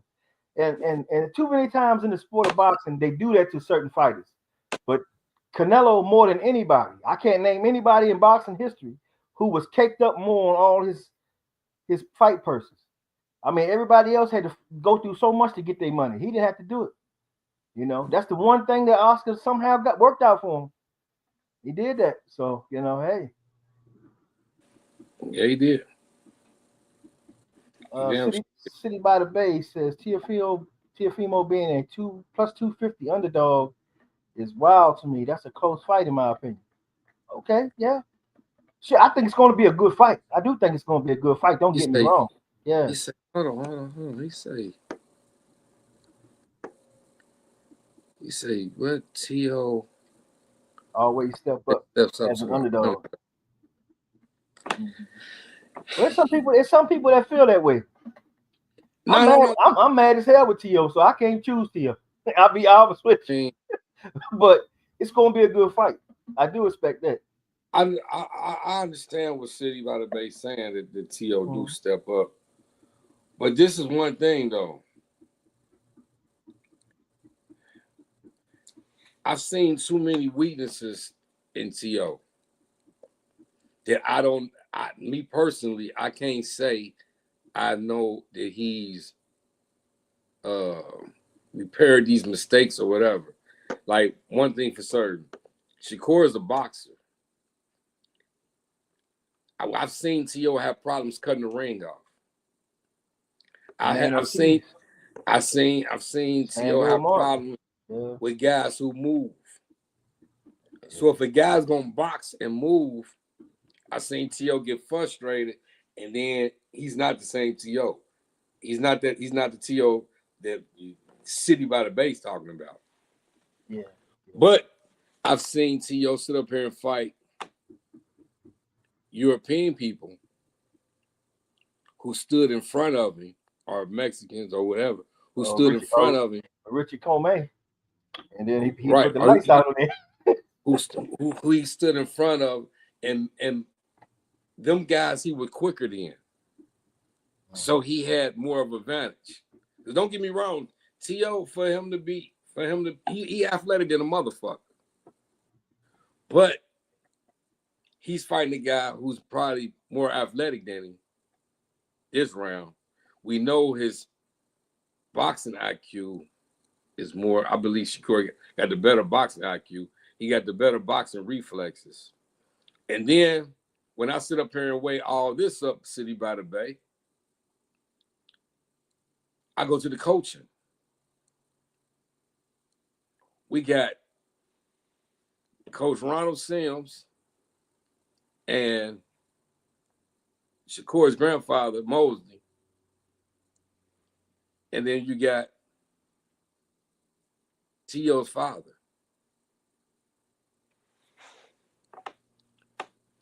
To me, it's a no-brainer. Yeah, he definitely has an edge there. The City by the Bay says, what weakness do you guys see in Shakur? Well, I know Shakur got weak hands. He got weak hands, and then sometimes, like what he did with De Los Santos, you know, he likes to operate in space.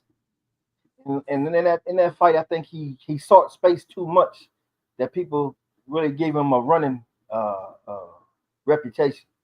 Because in that fight right there, the way that De Los Santos fight, which is a damn good fighter too. The space was going to be important to what he wanted to do with him. Because if he allowed him inside, then that would give De Los Santos the advantage on him. He don't want to get him in. He don't want to let him inside because that's where he wanted to go to work. He wanted to work him out from a distance. So he wanted to keep the distance there so he could, and that right there,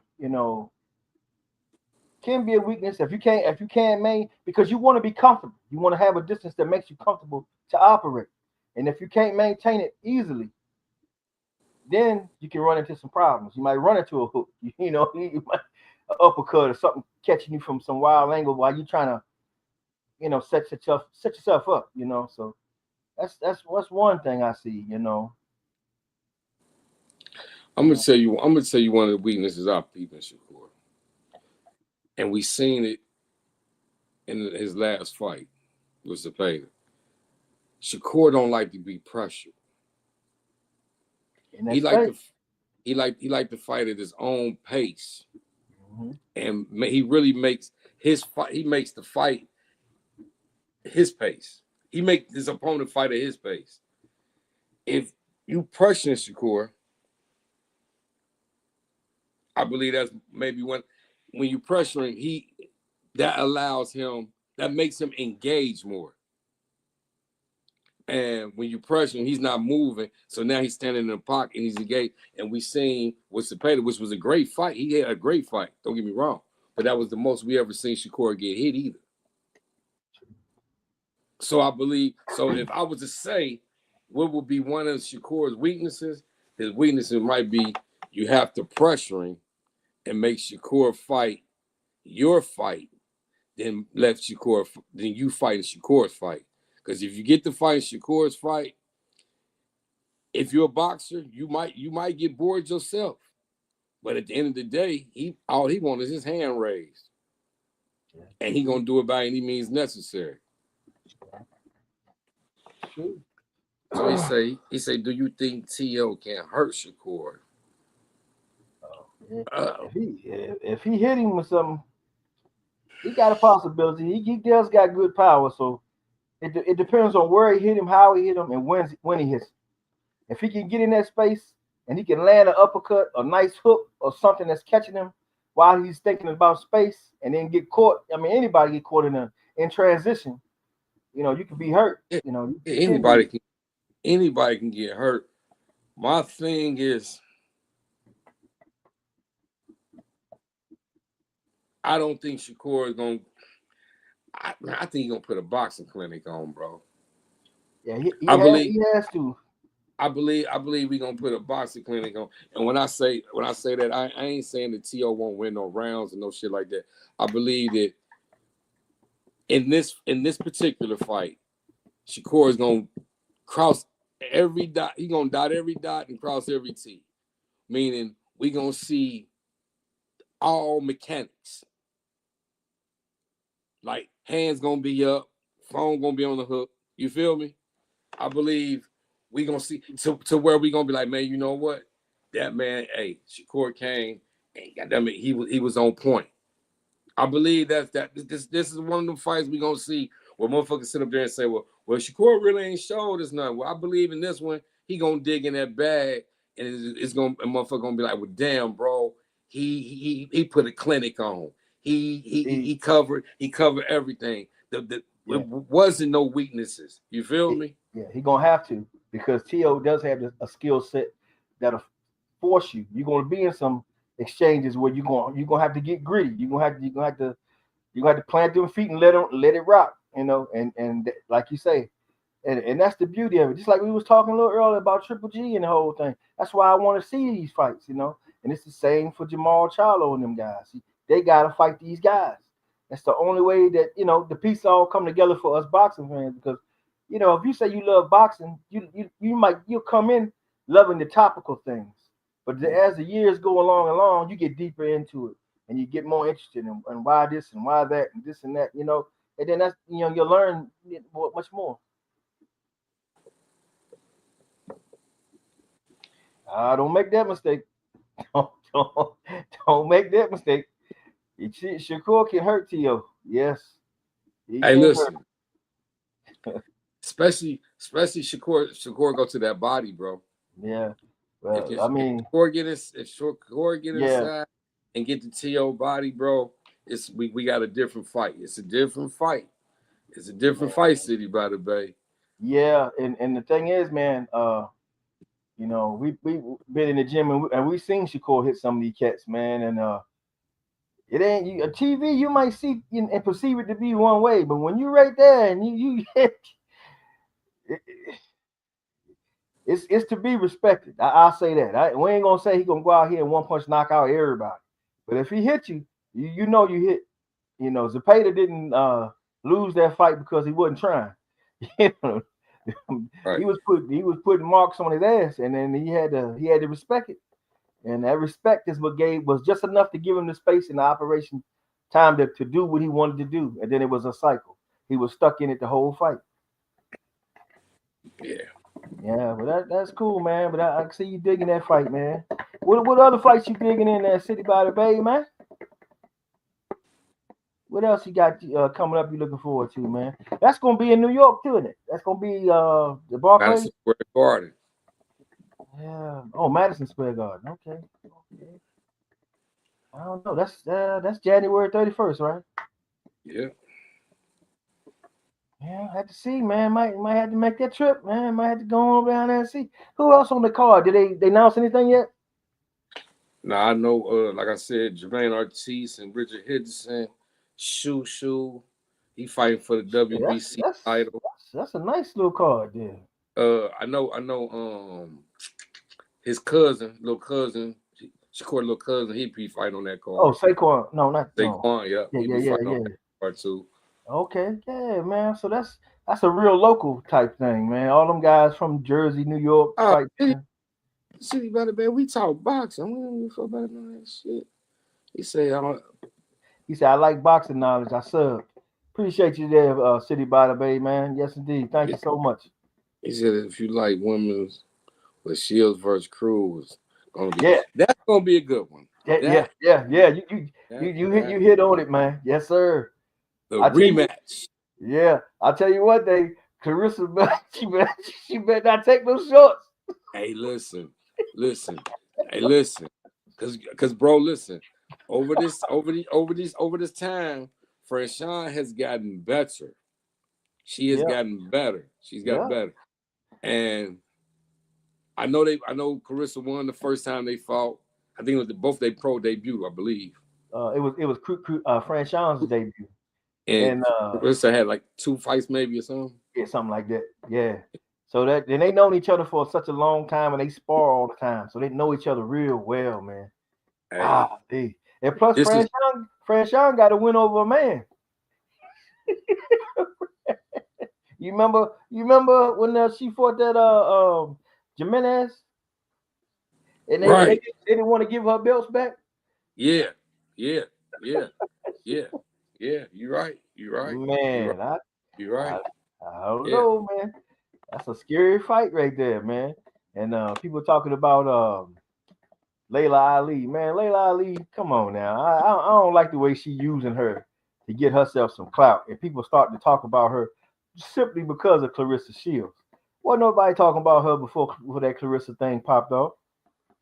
But she, she the king daughter. We understand, but you should be beefing with a fighter like that. You should be taking the high road and keeping it going. And, but that's gonna be a good ass fight. That's gonna be a good one, a great one. Yeah. Who on that? Let me see. I ain't seen who on that card.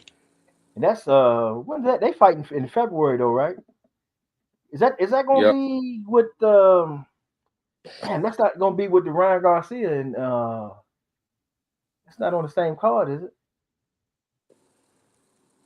No, hold on. No. February 22nd. Okay. City by the Bay say February 22nd.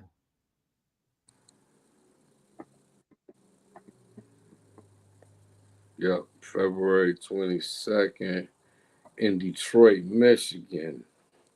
Ooh. Man, that's gonna be a big deal in Detroit.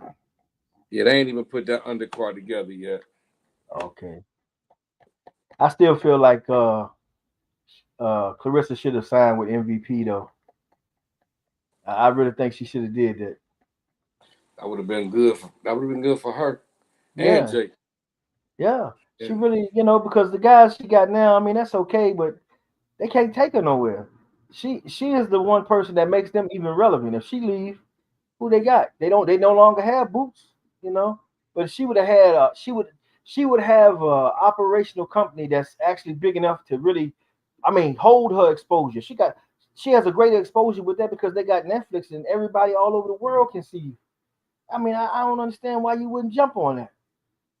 Well, at the time, Netflix shit hadn't came in effect for Jake. You feel me? Yeah. Sometimes you just gotta believe in people, bro. You feel me? Yeah, man.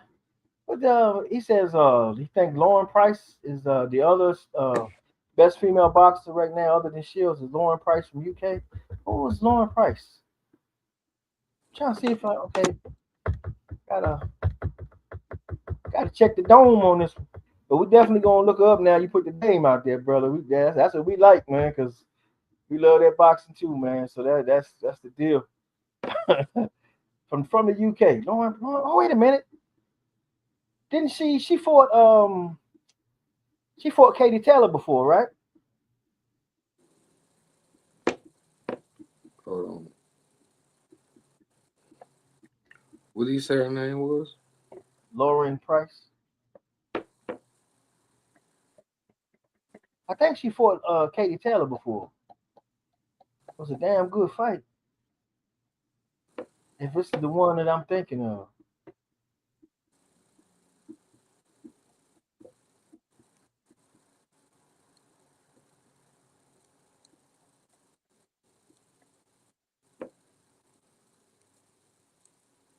He said Lauren Rice. Price with a P. Oh, it's Price. I'm about to say that.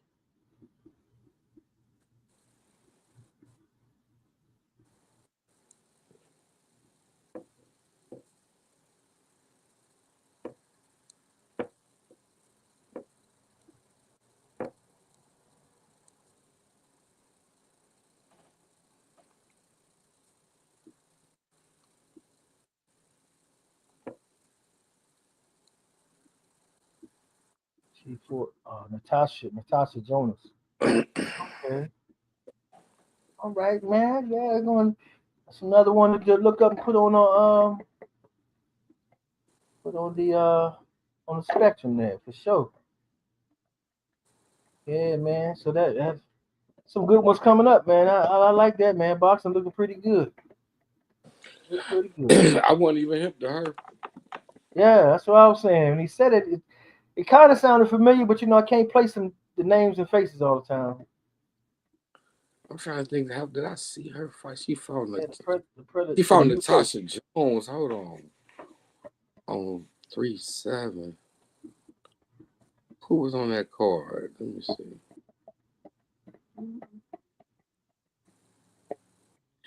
That was a UK card. Yeah, but that women's boxing is definitely is cranking up, man. And a lot what? I might have did see that fight because Caroline DeBow, she fought on that card too, and I did see that fight between her Bomai Rasheen. But see that's the thing with women's boxing. Though you'll see a woman one time, you might not see her for a long time, so it's hard to follow. But when like we said, if Clarissa had went with MVP and on Netflix, it's hard not to follow. You see, it make it easier, So that's why I thought that was a hard thing. Price hasn't lost a round as a pro. Damn, said she ain't lost a round as a pro. It's a hell of a thing to say. It's a hell of a thing. That's a hell of an accomplishment. She got 9 fights with 64 rounds. Damn. She the hold on. She the IBF, IBO, and the WBC World Welterweight. Huh? Oh snap. Okay. Well, she should be talking about fighting. Yeah, Baumgartner. Yeah, I think Baumgartner fight at 30, don't she? Yeah, but hey, at some point you got to eat some cheeseburgers to come up a little bit because you're gonna clear out where you at. So Michaela Mayer and Price versus Price. Okay, is the fight to make. Okay, now that's see the Michaela Mayer. Now didn't she fight Alyssa Baumgartner? Man, got to give her a nickname. I can't say all that. Yeah, that's what's up, man. See, that's good though. I'm glad for that, and I hope that keeps going. That's the one thing I hated about the PBC, man. I was like, why they never had no women boxing, man? They never had nothing, you know. Yeah. I don't know what the PBC doing, man. They kind of. I think, me personally, I think it might be kind of coming to an end. The show coming to an end. So get the last of the motherfucking cash cows. Get them some fights. Make them the money they need to make. They better do it. They better do it before Dana White and them change that damn Ali Act. Let Tank fight who he gonna fight. Tank better fight some of these guys, man. See, Tank. I got Tank sitting in the room with Triple G. They good fighters, but you got some work to do. And it's the same thing I said about Canelo. You know, I said Canelo done did all this, but I need to see him fight this guy, and this guy. And he getting to him. So I can't no. I gotta take him out that room because he done that. So respect to him. But listen to this though. Listen to this. Is a lot of it Tank's fault because I think so. Now hold on. Listen to this because PBC and Floyd and them put the machine behind Tank. Yeah. And they pushed the narrative of the machine, and they pushed the machine, and they got the results they got. Do you get the same results from Tank and make him a name that he is now without the blueprint that they set for him?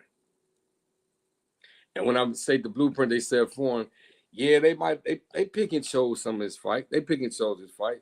But one thing for sure, PBC was making sure they was keeping that money in-house. Yeah, but I think but at the same time, they also protected Tank because they put him in fights that he should win. Even if he did go up in weight, or even if he pulled a guy up in weight, he still and he produced for them fights. So we seen what we wanted to see. Boxing got to see knockouts that they wanted to see knockouts, and we it's been a while since we seen knockout from a little guy like that. Devastating knockouts. Yeah. Like, bro, he literally retired Leah Santa Cruz. Man, that was woo. Man, that was he literally retired Leah Santa Cruz. Mario Barros, he went up to fight Mario Barros at 140. Mario Barros didn't fight for 2 years. That's true. Frank Martin did not fight for damn near 2 years. Oh yeah. Hey, hold on. Give me 2 minutes right quick. Yes, sir. Okay.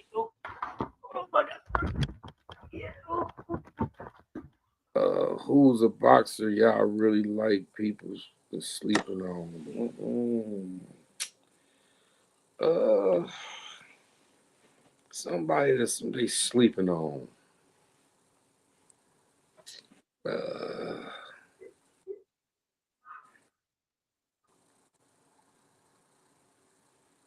gotta think about that one, man. I talk boxing with so many different people, so slipping on. I'm gonna think. I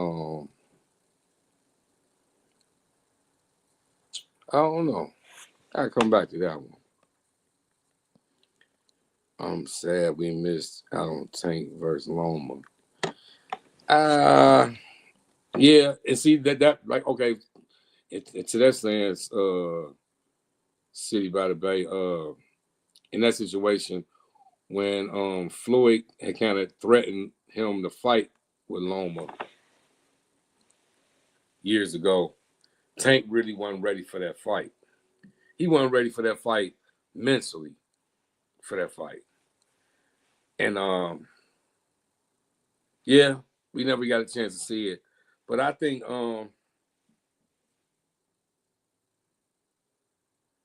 I think Loma would have. It would have been a good fight. It would have been a good fight. But I think I still got Tank winning.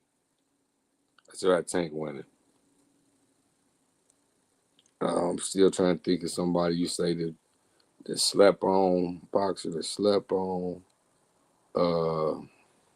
boxer that slept on.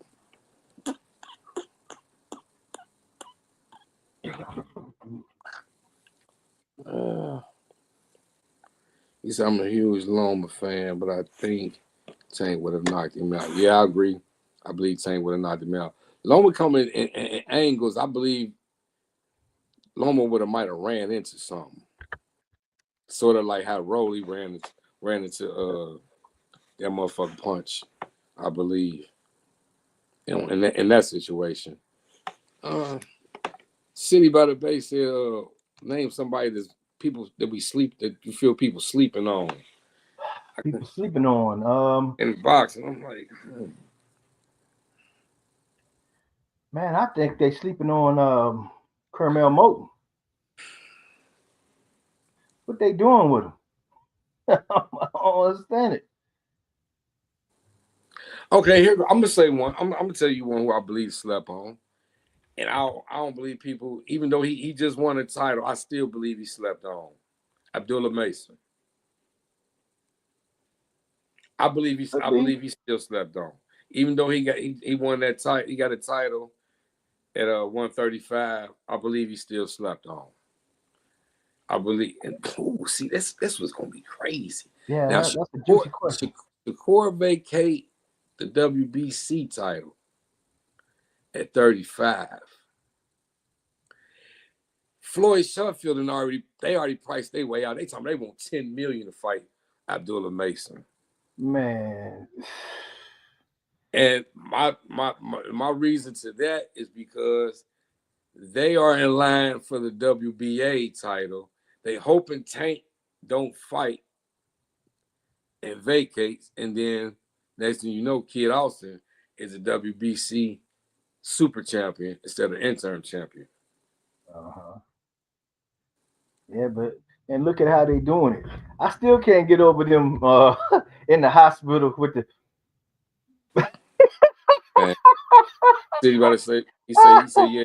He said you're right. There's no hyper buzz around Mason. Now I believe this. Mason got that title. Mm-hmm. I believe. Me personally, I believe Top Rank. They're gonna do something special for him. I believe they're gonna do something special. I mean, they did it with Shakur. They did it with Keyshawn, and I mean, why not? He's one of your next biggest prospects. You feel me? Why not let Abdullah Mason have a homecoming fight in Cleveland? Exactly. Top Rank come to Cleveland, put a show on for Cleveland. He got little brothers. They fight too. They fight pro too. Let them fight on the undercards. You feel me? And bring boxing to Cleveland, Ohio, and let the people see who he really is. I believe that'll be nice.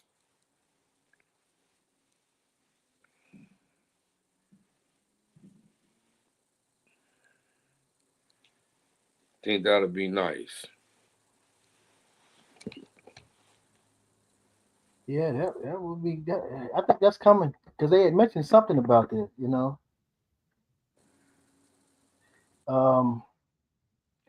Yeah, I think that is a guy. Another guy that's a real good question. That's a real good one, man. And they're out there, but the guys are people that people sleeping on.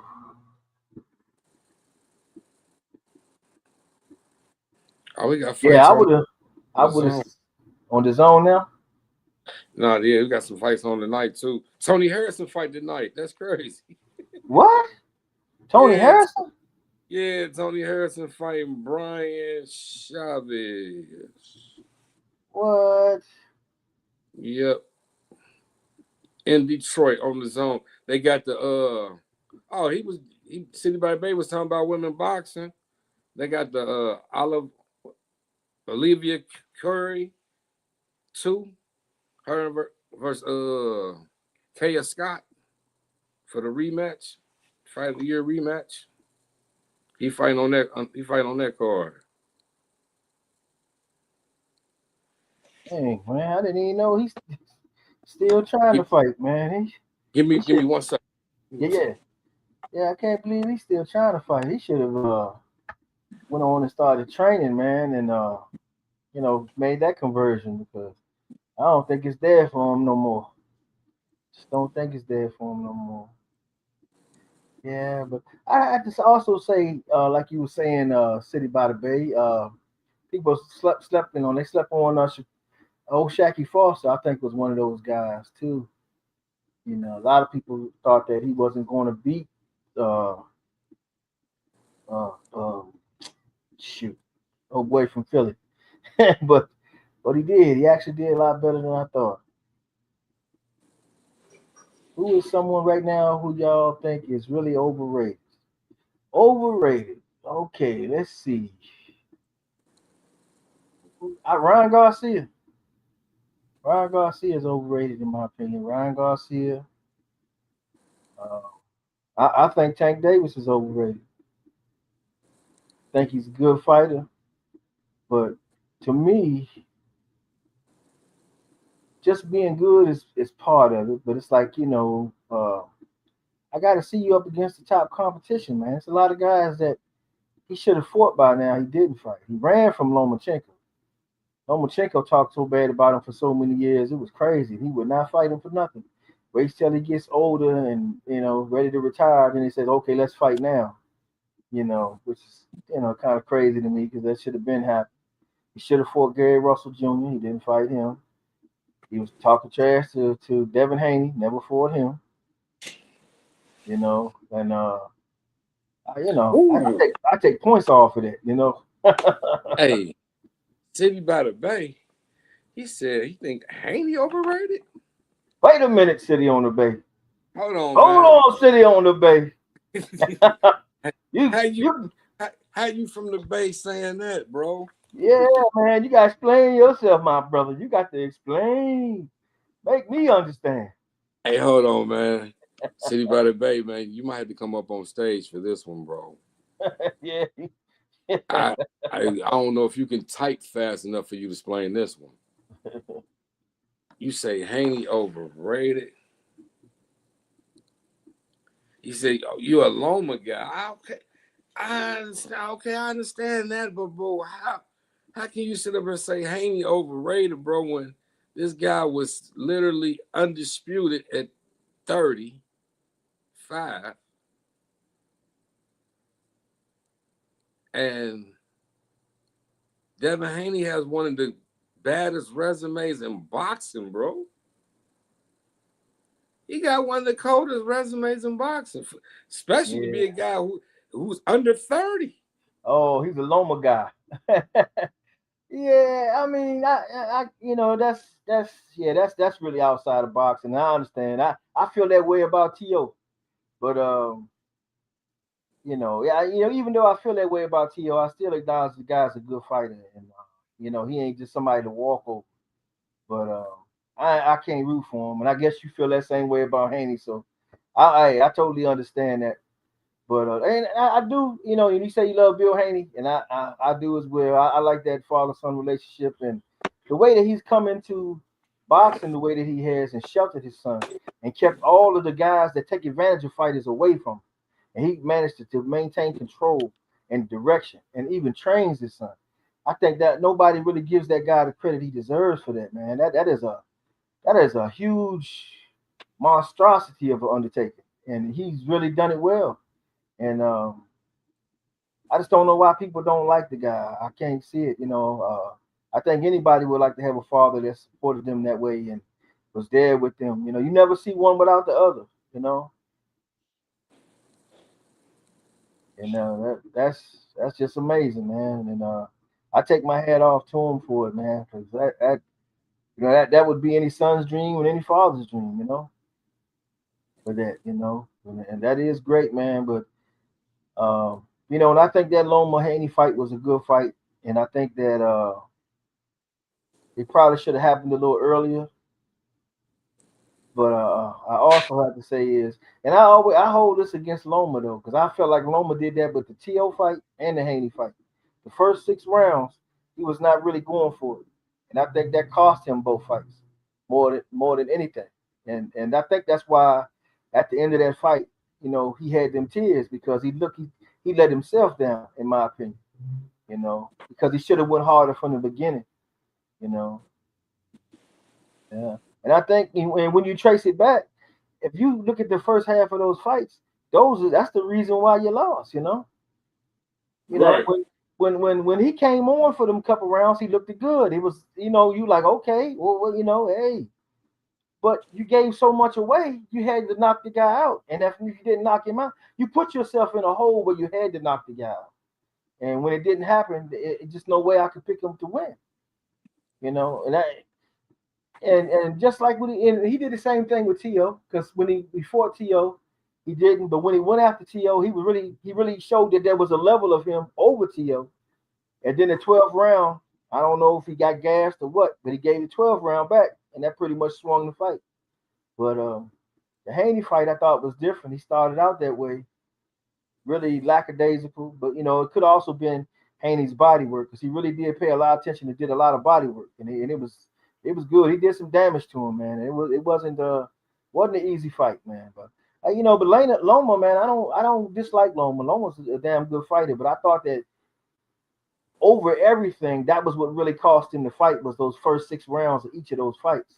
And if he had fought them differently, hey man, I can't say that he wouldn't have won or not, because he does a lot of good stuff, man, and but I think that was really what cost him in that fight. And there's a lot of people who've been saying lately that they thought that he was robbed, but I was like, man, I understand you like a guy, I like Earl Spence, man. That shit hurt like hell when Bud beat him, man. I I got I gotta eat it, man. I gotta eat it. I gotta be able to say, but just like I was telling Basement, last show, man. I figured out what he did, what he does, and how he won those fights though, because he worked advantages that people didn't think. See, he got them really long arms. For one, two, he was a bigger guy than most people thought he was. He wasn't this small, Pequeno little guy that they thought he was either, because the guy's strong as hell, right? He was able to surprise with that because there's a lot of times he pushed Earl back. He was really, Canelo have a time with him. So he stays at an off angle on you, and he stays and he works from there. And while you're sitting there, you're having to reach because your arms aren't as long as his. You're automatically in his range, but he's not in yours. And the more you step in to try to make happen, he's just countering off of you. And every time it's combinations, and he's looking good. And it's just like, man, they keep walking into it. And that's what he kind of did, Say, would I like Spence to fight if he returns? Yeah, man. That's a hell of a way to go out, man. I got to go out better than that. I'm sorry. I can't take it, man. I got to find somebody to beat up. But he has a short window, man. His body been through so much that it might just be best for him to stay out. But I like to see him come back. I think he could come back and do a little something. But I think that any grand of going out there like he said, he don't want no tune-ups and stuff like that. You're gonna have to have a tune-up, man. It's been too many years. You can't just jump out there too. Unless you're gonna fight somebody like Manny Pacquiao, maybe. That might make sense, but I don't know who I would want to see him fight right now. Because for one thing, I thought at 47 he probably rate drained himself was part of the reason as well. It didn't hurt that he was that way because he was at 47 for so long, and if that be the case, how much weight does he need to put on to be at his natural weight, to where he should be fighting that's more healthy for him? Yeah, he said City by the Bay says Spence versus Virgil Ortiz, AT&T Stadium. Yeah, that's a big fight, man. That's a big fight. I don't know if it'll happen. Because right now it looks like Virgil Ortiz and Boots is going to go at it. Then Boots would have to beat him. I don't know. I'm not sure how that fight's going to go either with Boots and Virgil Ortiz. So I don't know. I know Virgil always wanted that fight. It might just happen. It might just happen, but I think it would have to happen at I think they would have to fight at like 160 or something like that, in my opinion. Boots or Virgil? I like Boots style. I like Virgil's durability and the way he fights and his attributes that he possesses. And I think it's going to be a good fight, no matter what, between the two guys. But as far as the winner goes, I don't know, because both of these guys are this is their first big rumble that they ever been to. So to edge it one way or another, I don't know. Maybe Virgil, because Virgil's been out there longer, but Boots hasn't really took on the guys that he should have. I was surprised to hear that he wanted to fight Haney, but he wanted to fight Haney at a higher weight than 47, and he just coming to 47. I don't understand why that was the case. And you was a champ at 47. Why you would do that, And then since that didn't fall out, then he goes to 54. And then he goes to 54 and says he needs a tune-up. And, for the Virgil one, I don't know. Because I'm not seeing the confidence from them to make me feel like, okay, this is what I want to do, and I'm just going to go ahead and fight Virgil. It's like he felt like I had to do this before fighting Virgil. So that made me feel like, well, you're telling me you're not quite ready for that. So I don't know how to really take it. But I do know they fight. I'm watching. Definitely watching. And at the end of that fight, we'll know much more about where these two guys are. Because this is both of their really big major tests that really puts them up there in on the evaluation block, really. Then we will know. And a lot of people are saying that Boots is the face of American boxing. I don't know if I agree with that just quite yet, because I don't, you got to put the work in. You got to put the work in. But if you don't, I don't know, then who is? It's a lot of contenders, man. If Bud is out, and who knows? Yeah, man. But we'll see. It's a good fight. It seems like they this is the first time that they really seem like they're serious about it. I know so the guy named Coach Malachi was saying that he felt like Virgil's side didn't want this fight. I don't know what he said, but the word is out there. How true, I can't say. But when you hear certain things, you don't know. That's what I'm saying. How you can't really, feel like you gotta grasp 100% of where these guys are. Guys will say one thing 1 minute, and they say, "Well, okay, sign the contract," and nah. But you can't do that for so long. So if this goes down now, it's the perfect time for it. It's I always thought it was admirable how Boots sat back and let Spence and Bud do their thing and figure their situation out. And it was time for him to take over and everything. He should have really went for undisputed at 47 before he made that move up. But he did it, man. I guess he got to the point where he couldn't maintain the weight anymore. And Virgil damn near died trying to stay at 47. So we don't know if 54 is really healthy for him. Is Virgil still weight draining himself at 54? Maybe he's supposed to be at 160. Who knows? Maybe Boots is supposed to be at 162. Maybe this fight's supposed to happen at 160. Who knows? But it's a lot of bread to be made, man. So we'll see what happens. Definitely see what happens, man. Yes, indeed. Let's see. What else we got out here to talk about, man? We ain't talked about in a minute. Yeah, we got Nishant Dev fighting in Ghana.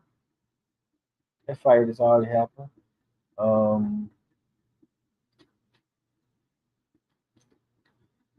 Fights. Let me see. What fight I want to see that ain't being discussed yet, but I like to see is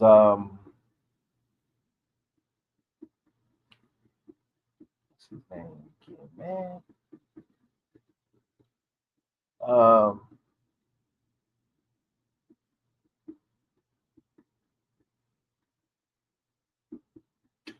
I tell you, man, it'll come to me. It'll come to me. Trying to think of a fight that I want to see that ain't being talked about yet.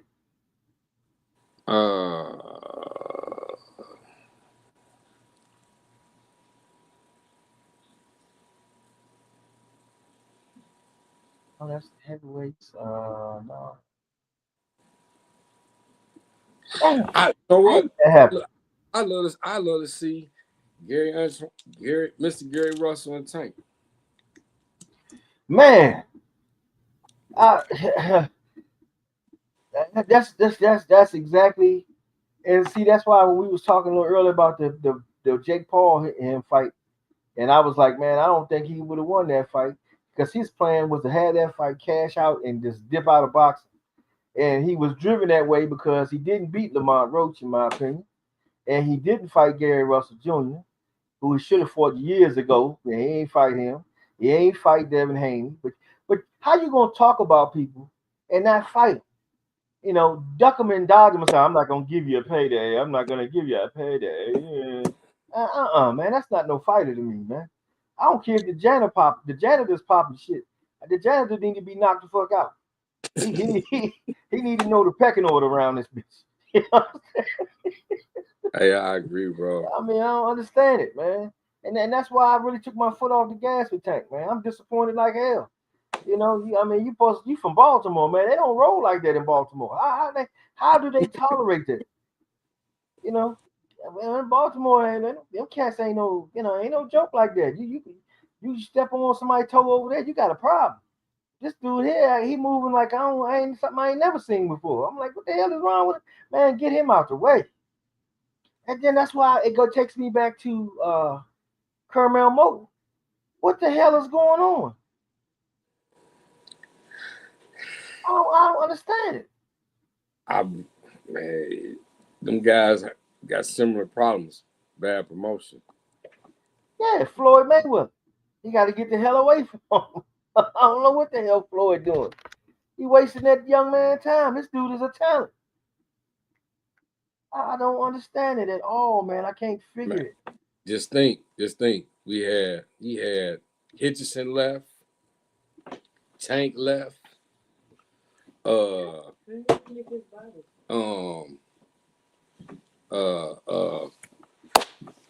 damn, the boy from out DC.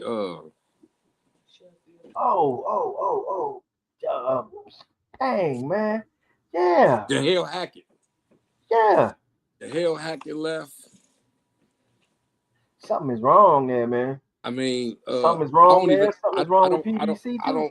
I don't know if Rolly's still signed to him. I know Rolly is with PBC, but I don't know if Rolly's still signed to Floyd. Like, this ain't no disrespect. It's just like I just think he ain't got the time or whatever. People ain't putting the effort into it, bro. A lot of people ain't invest. A lot of people ain't right now ain't in the states of giving money without no return, bro. That's true.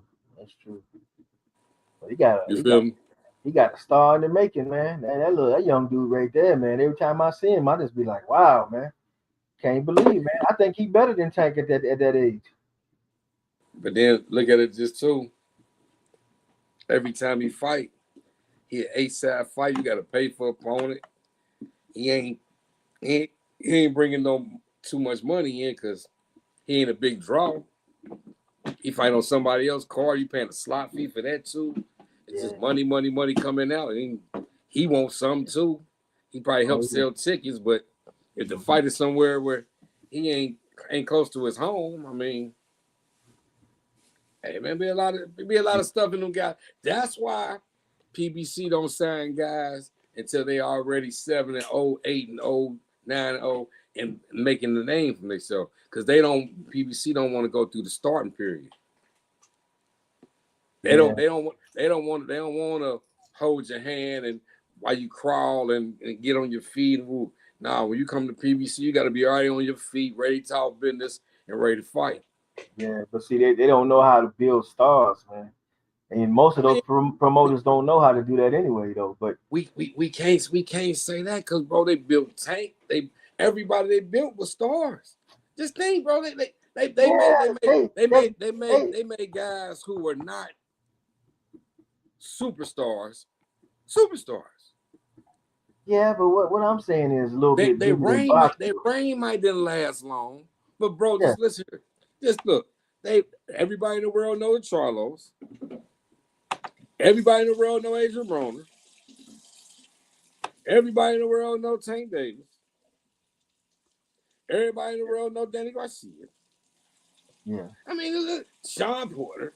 The list goes on, bro. Remember, PBC was paying guys millions of dollars and was fighting on NBC, bro, yeah. for free.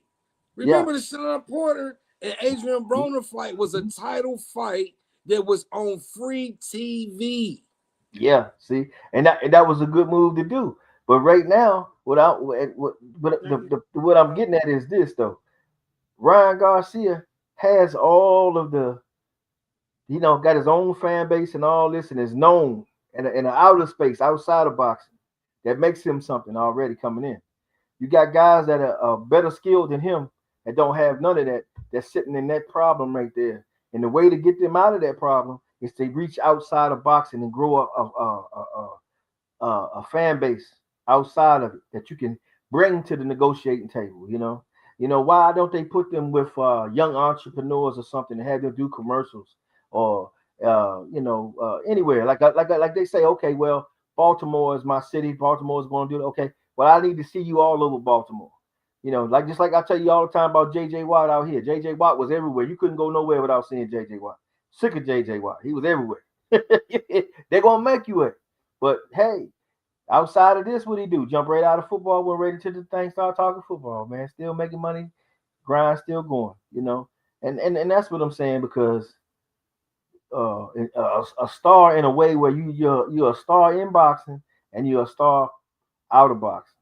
If you can make that kind of transition for yourself, that's going to put you in a great position moving forward. When you got to decide, you got to live past this contract you got with Floyd Mayweather Promotions or whoever you with, and at the time that you do it, you still got leverage to move yourself past that person because it seemed like the people that deal with them when they first start out, they just they work them to a certain degree and get their benefit off of them, but it's not a thing that's gonna, like you remember back in the day, Sugar Ray had the Coke commercials and Ali had the Daycon or whatever that was, and different commercials and stuff like that was in everything. And that's what's drawing all the fans and stuff to come. No matter what happened, you're gonna have people watching because people outside of boxing know 'em. And they don't spend time like growing people in that regard, and I think they should do that more. Right. People got to think of a way to intertwine, and I might not have it all figured out, but you kind of see what I'm saying as getting them, promoting them because the just like these boxers, like one time all the boxers speak Spanish. It's hard to relate to them because I don't know what he's saying. But once you start hearing them talk and they start speaking English, you can, like David Benavidez, when he talking stuff, I understand him 100%. That made me a fan of him. I found some common ground with me and him. We got some alike, so I like this guy. That's a buffer for you. If you got to find a way out of there. Then you start to see Canelo speak a little English. Then you start to see him a little bit different. Now they got all kind of look at the commercials he got and stuff like that. He already don't even need that stuff, man. He don't need it, but they got it, and that's what I think they should be trying to do. But the young guys can take the initiative themselves because that's what Ryan did. You got to give him that as much as I feel about him right now, but the guy has always got himself out there, his name, and people's talking about him. And that's his biggest thing that he has in his back pocket. Yeah, man. City by the Bay said Spence versus Ortiz. Virgil Ortiz at AT&T Stadium. That's a big fight, man. But at what weight class though? I think both of them guys is too big for the classes that they in or was in. And Ortiz is at 50. Ortiz at 54, and they talking about fighting Boots. Yeah, but he need to And be yeah. man, me personally, bro, I think it's over for Earl Spence.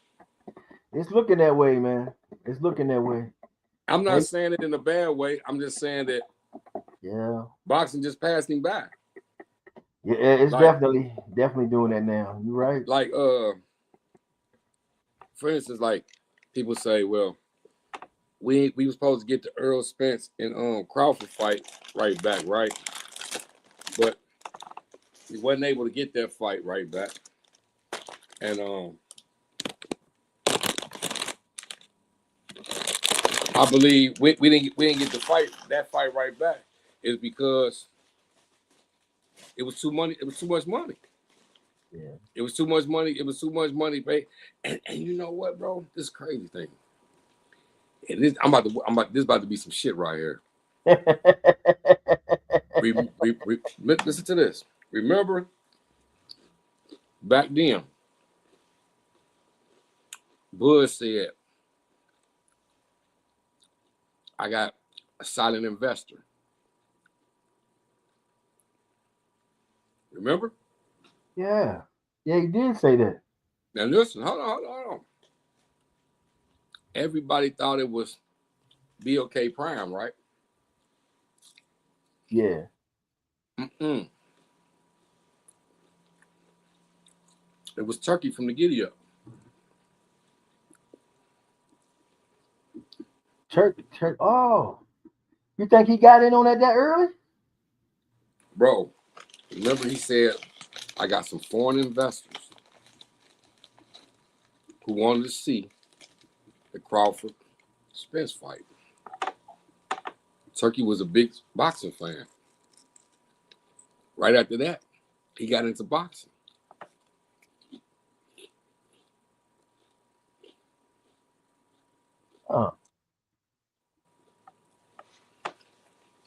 He might have been right on because he said he had somebody that had that money that time. He did say that. Yep. Dang. Yeah, you might have, the little tidbit that we didn't know. Mm-hmm. But just think, at that time, Al Heyman wasn't gonna let that fight go nowhere but on their network. That's true. So we don't care about what investor you got. We don't need it. We don't need it. Dang. That's so true. Man. And now he done went on and walked away from the sport. But I think that's more about him trying to force their hand to give him this money he asking for. Bro. Listen to this. I believe Bud Way's smarter than that, right? Listen to this. I think that was a highly calculated move. Yeah. I believe he was like, listen, the Janibek shit went crazy, right? He tested positive. So now, you don't know what's about to happen for you to try to get to the undisputed at 160 now. At first, it looked like it could have happened in 2 fights. Now, Janibek, we don't know what the fuck gonna happen. So if they make Janibek release them title, now there's even more work to do to be undisputed at 160. Then they also threw Canelo back in your face. Talking about they want you to rematch him. After you just washed him. Me personally, they did that to stop history. They knew it's gonna be hard for him to be a 4-division undisputed champion. You feel me? 4 different weight class, undisputed champion. Yeah, because that messed all them belts up. And then Laura didn't get a chance to get that. That would have put everything in line. After Buzz see that, this is my opinion. After you see that, it's like, okay, well, why would I pay these people money for a belt that I ain't even about to keep? Yeah. I ain't about to keep that. I ain't about to stay at 68. That's True. And then shit. Now this shit just fumble with motherfucker Johnny back. Shit. I could have did this in 2 fights. Now they trying to make me do 3, maybe 4. Man, you know what? It's over. It's over. I can make more money. I can make this same type. I can make this money. I can make money help promoting and doing other little shit, talking and sponsorships and shit like that. Yeah. You see, he on the cover of motherfucking magazines dressing and shit. You feel me? Yeah, he got the GQ action. Mm-hmm. Yeah. Yeah. Yeah, he did that, man. Yeah. That's smart though. That's smart. So I think, and then with some of the things that he said about boxing with them belts and stuff, you only come out and say that when you through. Because if you still was gonna box and you need them belts or you need them sanctions to make the fights that you need, because other than that, some people might not even want to fight you for a regular fight. You wouldn't have said shit like that. I'm thinking like, okay, he said what he said. He can't go back on his word. It is what it is. He had a good one.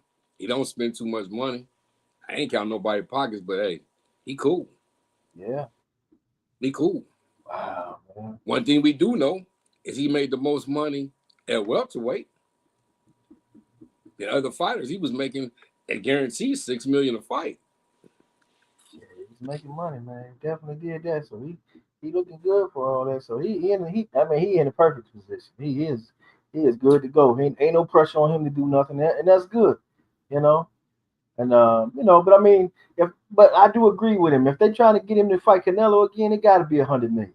And if it ain't $100 million, ain't no need talking to him. And I think that's right. They talking about, well, he has to make this type of money. Man, I don't want to hear that madness. Because Canelo can't justify it either. Listen here. I would have told him $100 million for Canelo, and then $150 million for somebody of my choice. I don't care who he could have been. He could have been the janitor. Yeah. Y'all pay him.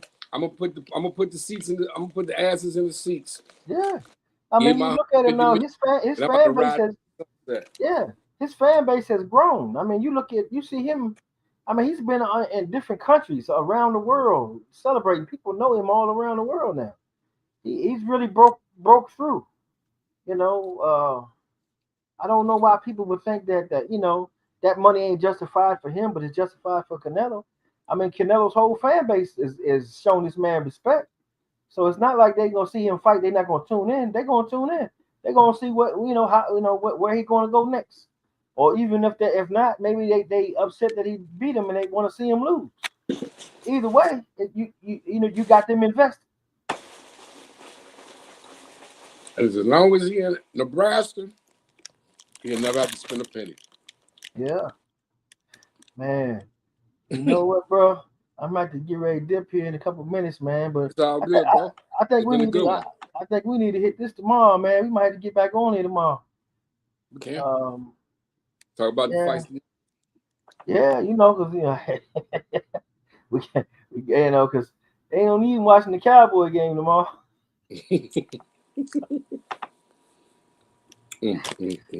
Yeah. They done broke my heart so much I ain't got no heart no more. Yeah. It's sad, man. That Seahawks game was crazy the other day. Yeah, it was. Yeah. NFL is crazy. There's a lot of competitive teams this year. Like now, it's so many teams got 10, 11. I mean, when's the last time you seen all these teams with 10, 11 wins already? We still got 3 to go. It's crazy. The Rams 11-4, and they're a wild card right now. Shoot, we 6-7, shooting for 6 and 8.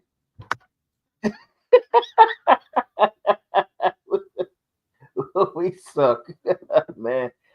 I want us to get Al Harris back. That's what we need for our defense. I think our defensive line is good enough, but we need him to help our secondary. Our secondary is lost. I gotta talk about the linebackers too, because Kenneth Murray, I don't know what the hell he doing. he'll, you reading the linebacker and the guy coming this way, he hit the damn C hole and the guy coming through the A hole. How you gonna make a play? You can't even pick the hole. You can't even identify the runner. Hey, I ain't gonna lie. I'm kind of giving up on NFL. I'm gonna watch it. Yeah. It's sports entertainment. That's what they say now. Yeah. I just know it just seemed like that shit is scripted, bro. Yeah, it do seem like that, man. It do. It some of them games give you a weird feeling. Like that Seahawks game. I never seen that in history. I never seen a lateral pass get blocked. And then the ball gets kicked forward. And it's still live. And the man gets a 2-point conversion. But they said if it was not a 2-point conversion, if it was a regular play, it would have been ruled dead. But since it's a 2-point conversion, it's not. It's live. Hey, that reminds me of the Dez Bryant catch, no catch. He catch the ball, take 5 steps, turn, slip, jump, hop, skip, jump, do a dance. It's not a catch. And then 3-4 years later, oh yeah, that was a catch. But oh well, they go to Super Bowl that year. Our offensive line was the best it ever had been, man, since the 90s. And we really had a running game that was guaranteed. And that was the year we could have did something. And they took that right away from us. Yeah. Y'all ran Elliott into the ground. Yeah.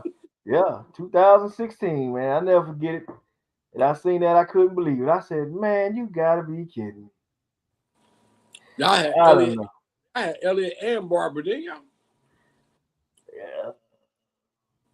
Oh no, well, not 2016 though. No, wait a minute. No, because we still had Romo. Then. It was just Elliott for the catch no catch. That was 2016. Yeah, so y'all still have Elliott as the running back? No, we didn't have him and Dak. Him and Dak came in the same time. Yeah, they. So who was y'all running back then? We had was it DeMarco Murray? Marco Murray. I believe it was DeMarco Murray we had at the time. And man, the offensive line was playing it. I mean, it was dominant. And that was crazy, man. But that's the one time I thought since the 90s that we really had a shot to win the Super Bowl. And then when they gave that bad call, I was like, man, I knew the league had something against us. Yeah, man. But I gotta get ready to go, bro. But it's been good, bro. Yeah, man. Hey, we're gonna set it up tomorrow, man. Get back and chop it up, man. Maybe we talk a little football too. Shoot. Yes, sir. Any last words you got for him? Yeah, man. Hey, thanks to everybody stopping by and chopping it up with us, man, and subbing up City by the Bay, man. Appreciate you. Everybody with PJS Big Dog and the whole crew come through, man. And check out my brother Basement Boxing Talk on all social platforms and everything, because he do everything. I appreciate you. And catch us tomorrow, man. We look out for us tomorrow. We put the time up and stuff here at the while, but tomorrow we'll go back at it again. Appreciate you coming through, bro. Yeah, appreciate everybody came through in the chat. Appreciate everybody came through, listening to it. Share, like, subscribe. And follow my man Black Star Sports on all social medias too. It's been real, man. We'll be here tomorrow. We're gonna chop it up tomorrow. We looking hit the alert button. So you know when we're going live. We're going live tomorrow, man. We discuss the fights for the night, talk a little football too. It's your boy Basement, man. I appreciate you for coming through, man. Salute, and we out. Yeah.